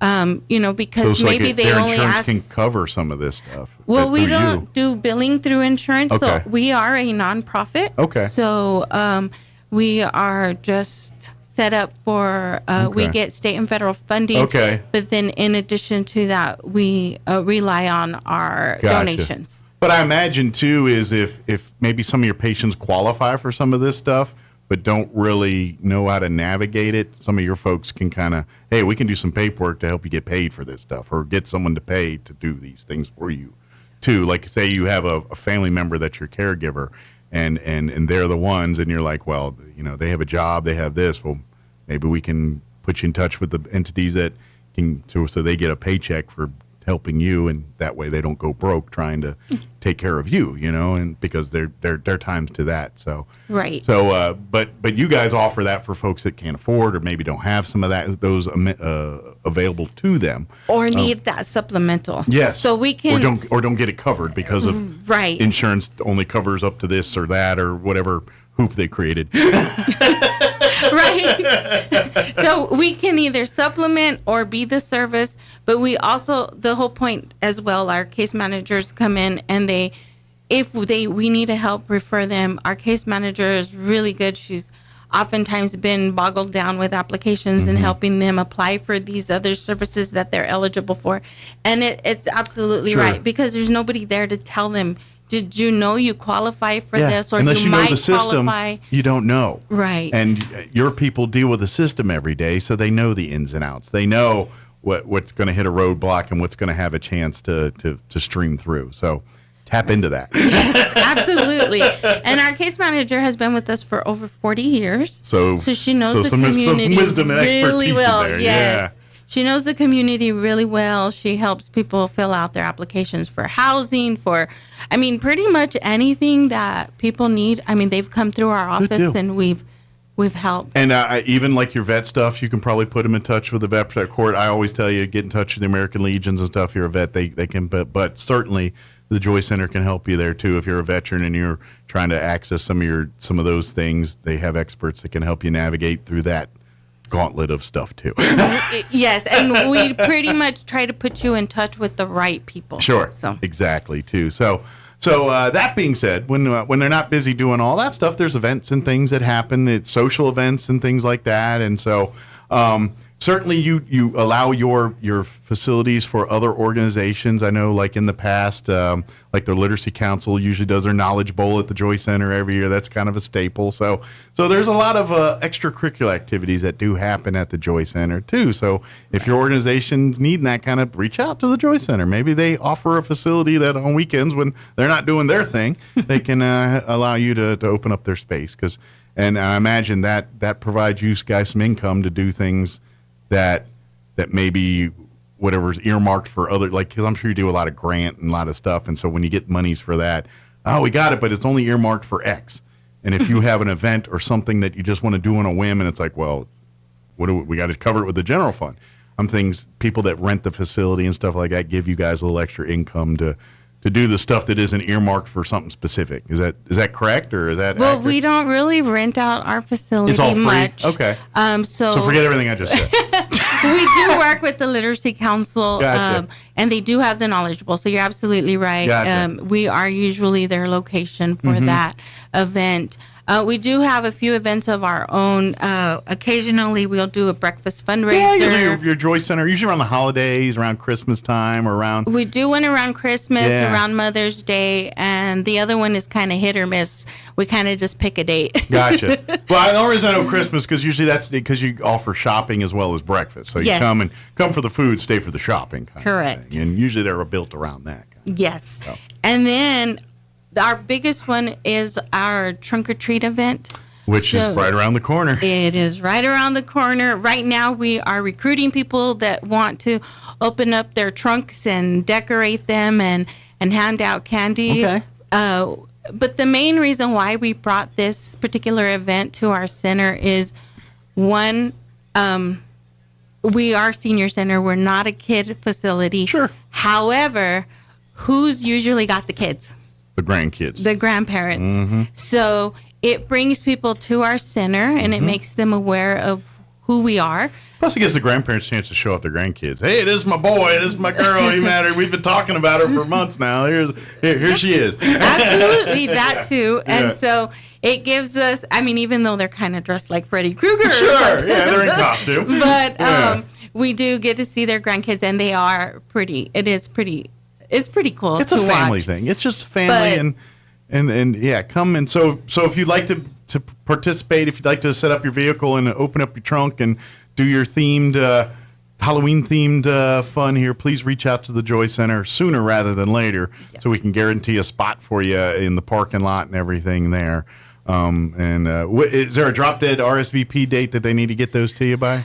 No, Alex, who is the one that's in charge of it, is usually pretty good about being able to accommodate. Okay. Because we will utilize both of our parking lots if we have to. That's the idea, is to fill this thing right, up. Yeah. Right. And but this year's theme is Friday the 13th. Okay. The 13th falls on Friday. So in October here this month? Yes. So, okay. So, and we usually try to get ahead of the 31st date so we can... So when it's the busy week, we're trying to get you early so you can do like some pregame at ours, and then when you plot your course of action for Halloween night on all the different trunk or treats or neighborhoods you're going to hit, we don't have to worry about us because you hit us earlier. Yes, exactly. Gotcha. But it's a lot of fun. We have games that we set up ourselves, and then all family friendly, obviously. All of them are family friendly. Yeah. And we have people that come and they not only park their vehicles and decorate and hand out candy, but they also have a game, or they might do a fun little activity or something, haunted house or something. Some of the kids that get to do besides eat a candy bar, something that they can have some fun with. And we usually have food trucks or some sort of little concession. So follow your nose, you'll see the pizza, tacos, and burgers, and all that stuff will be all there that too. good stuff. Yes. And this year, the Joy Center will actually have a concession. I don't know exactly what's on the menu yet, but we will be having our own concession. Put it this way, it's probably all delicious home cooked stuff because it's a bunch of grandmas and grandpas cooking. Probably. And we do the cakewalk every year. Good. That's a big hit. And so we're always taking donations for the so if you like to help out that way, candy, or if you want to just come out and help with the booths, because we put on the games, and it's just a lot of fun. It really is. It's one day that we get to act. Let your hair down a little bit and have some fun. So give everybody the date, everything, and times for this year's trunk or treat. October 13th. Okay. 5 p.m. Friday. The 13th. Yes. So watch out for any ladders and black cats and all that good stuff. And it'll be from 5 to 8 p.m. Good deal. And come in costume if you want. Like I said, we're theming with Friday the 13th. So, if you want to go, we can't have 37 Jason Voorhees out there. Well, so, actually, let me tell you what we put on our schedule this time. Okay. There will be a costume contest. So come. How many Jason Voorhees can we get? So maybe we'll. Put it this way: there might be a shortage of hockey masks on sale at stores right now. So. Right. Or come as your favorite character from one of the movies. Yeah, exactly. Freddy versus Jason. Yeah, exactly. Some of his ancillary. I mean, you could throw some Freddy in there. They had some screen time together here, or just be random camper A. Yes. Yeah, the one that's always has the bad idea of going into the worst place possible in one of these movies. It's like, you're right. Why didn't you just leave? Run. Anyway, another story. If anybody has any questions about anything we talked to, the services of the Joy Center, to the trunk or treat, or anything, best way is what, by phone or by website? What's the best way to kind of get some questions answered? Probably the best way to get a hold of us is on our telephone on the phone, office at the Roswell office. That's our main office. The main Joy Center there, the Roswell Joy Center. And we can get you connected with any of the facilities. But if you're just looking for information, call the Roswell site at 575-623-4866. If you want to be a volunteer, or if you need some services and have questions, or if you're like, hey, I want to do the trunk or treat, what's my parameters? How do I get a trunk space? And how big can I get? How small can I go? I want to do I'm going to do a whole haunted house. I need some acreage. What do you got? We can actually help with that. Well, if for folks that have been to the Joy Center out there, was it Montana? I think is the actual road there. There's a lot of open space out there. There's it's a neighborhood area. But I think the not VFW, American Legion's down the road there, and the Joy Center. So it's kind of that quiet area that's set for things like this. So there's a lot of space to do things around. Yes. So don't worry about room. We can set up a whole carnival out there if you needed to. We have. And we have. We have. Good deal. Is there anything we missed? Anything we wanted to share? Anything we just want to talk about that I skipped over or just didn't talk about? Did we get it all? Maybe just the ADC board. Yeah, okay. Just on that. We're open from Monday to Thursday from 8 to 3, Fridays from 8 to 2. Okay. We do transport if they need their loved ones picked up and transported back. Just call and give us a heads up. And Yes, we'll and make let that us happen. know. Yes, it's an amazing program.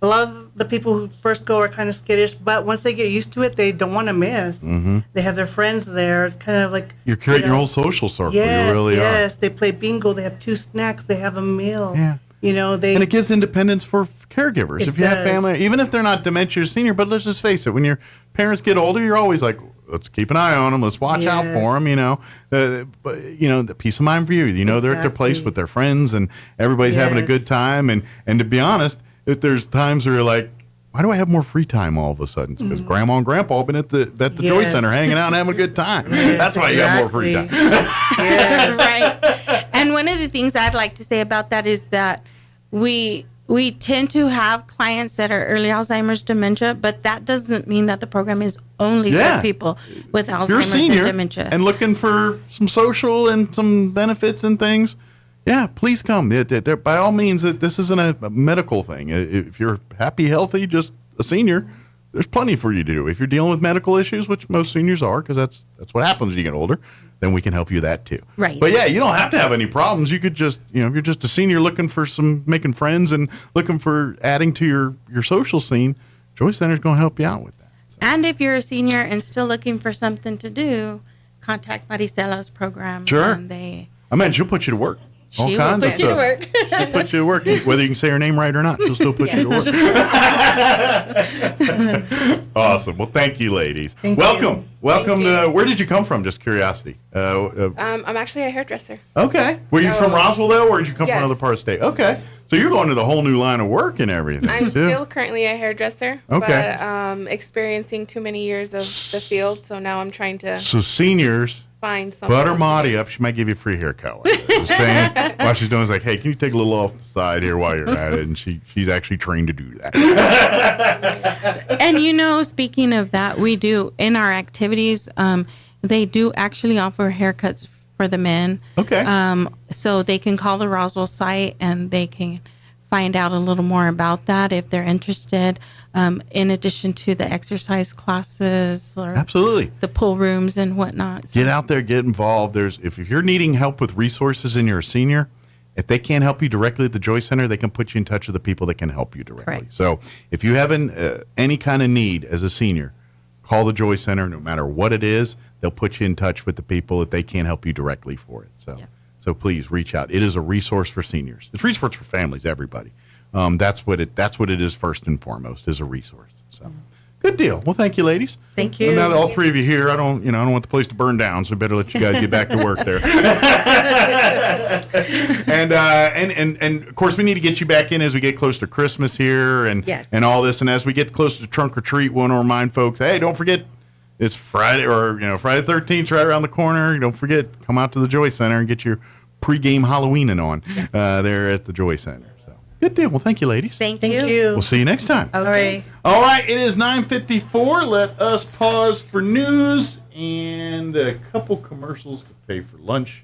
Don't go away. We'll be back. You're listening to Mornings with Mike Winters. Now for a Pecos Valley news update, I'm Jared Cirillo. The city of Artesia is celebrating the Peter Hurd mural, which has turned into an historical relic of the city's past, present, and future. The Artesia Daily Press reports 10 years ago, the mural made its way to the city after a private fundraising campaign. It stands proudly now at the Artesia Public Library today. A complete story of the mural has been created by author David Pike in New Mexico Magazine. Just do an internet search for Putting the Art in Artesia. The Walmart store in Clovis has been severely damaged in a fire over the Labor Day weekend. The fire broke out sometime early Sunday morning, according to a message from the Clovis Police Department. Fire crews from Melrose, Texaco, and Portales responded to help out the Clovis fire crews. No word yet on what could have started the fire. No injuries were reported, thankfully. The store at 3728 North Price Street remains closed, and drone shots from the air show a large portion of the building's roof collapsed. You're up to date. I'm Jared Sorello reporting. Meteorologist Steve Hamilton with your Pecos Valley weather. We have strong high pressure in the central and southern Rockies and also a low pressure trough just off to our west, and that'll keep things sunny and hot today. Dry air in place will be hitting about 100 for the afternoon high. Overnight will be clear, mid 60s, and then we're expecting low 100s for the afternoon high on Wednesday and sunny. Clear Wednesday night, little hotter on Thursday, near 105. I'm meteorologist Steve Hamilton, and that's your latest forecast. With the Wall Street Business Report, I'm Rich Thomason. Tightening the screws again on the energy-dependent West, Saudi Arabia. The Saudis now say they will extend their production cut of 1 million barrels of oil a day through the end of the year. A mostly lower open for Wall Street this morning, this holiday-shortened week. Traders are on edge about economic developments abroad. Japanese household spending and Chinese services data came in weaker than expected. A limited number of earnings reports due this week. DocuSign, GameStop, Dave & Buster's, and Kroger all report their most recent quarterly financial results. TikTok says operations have started at the first of its 3 European data centers, part of the Chinese-owned app's project to ease Western fears about privacy risks. And after 4 straight monthly gains, U.S. factory orders plunged for the month of July, according to government statistics. For the Wall Street Business Report, I'm Rich Thomason. The Rehabilitation Center at Artesia General Hospital offers a variety of services led by experienced licensed therapists, including physical therapy, occupational therapy, and speech therapy. Their multidisciplinary team provides a complete evaluation with the full support of your primary care provider to develop a custom plan to support your personal goals and recovery needs. These treatment plans help manage symptoms, educate patients and their families, and ultimately get back to the activities that bring you joy. Learn more at artesiageneral.com/rehab. It takes a long time to develop trust. At LaGrone Funeral Chapel, they've been earning your trust for decades. They understand how important it is to friends and family to celebrate a life in the way you choose. The professionals at LaGrone will ease your stress and anxieties. They'll provide the guidance you need to select a service that's appropriate. And that's what they've been doing for generations, earning your trust and doing the right thing. LaGrone Funeral Chapel and Crematory, 900 South Main in Roswell. Online at LaGroneFuneralChapels.com. Here's a Mornings with Mike Winters fun fact. Elephants use these skin folds on their bodies to crush mosquitoes. Mike Winters uses his to hide M&Ms. Here's Mike Winters. And good morning. See what happens when you're 50? You don't move as fast back to the microphone. Back in my younger days, I could get here quick before that guy's done talking. Now, not so much. Good morning. It is 9:58. We're about done with today's show. If you missed any part, I invite you to check it out at your leisure. Just log on to ksvptv.com. Click on the Mornings with Mike Winters channel, and you'll find it all there at when you're ready for it. Today's show, we had Ted Smith join us from the Walker Aviation Museum in the 7 o'clock hour. Had a great conversation. Talked a little bit about life on the military base and some of the amenities and some of the things that people that called Walker Air Force Base home and all of that, how they lived and enjoyed. So had a great conversation there. In the 8 o'clock hour, we had Amy McVeigh-Tejas join us from the Historical Society for Southeast New Mexico. We recapped the Guy Penrod concert. We also talked about the couple events here in September with the citywide museum day, also the Books and Blooms event that's coming in October, and, of course, our Heritage Dinner honoring Mary Lou Glass in November. So we talked all about those. And then, of course, just this hour, we had the ladies from the Chaves County Joy Centers join us to talk about what they do and remind folks they got their Trunk or Treat event coming up October 13th, a little less than a month away. They are now taking signups for vendors and all that stuff.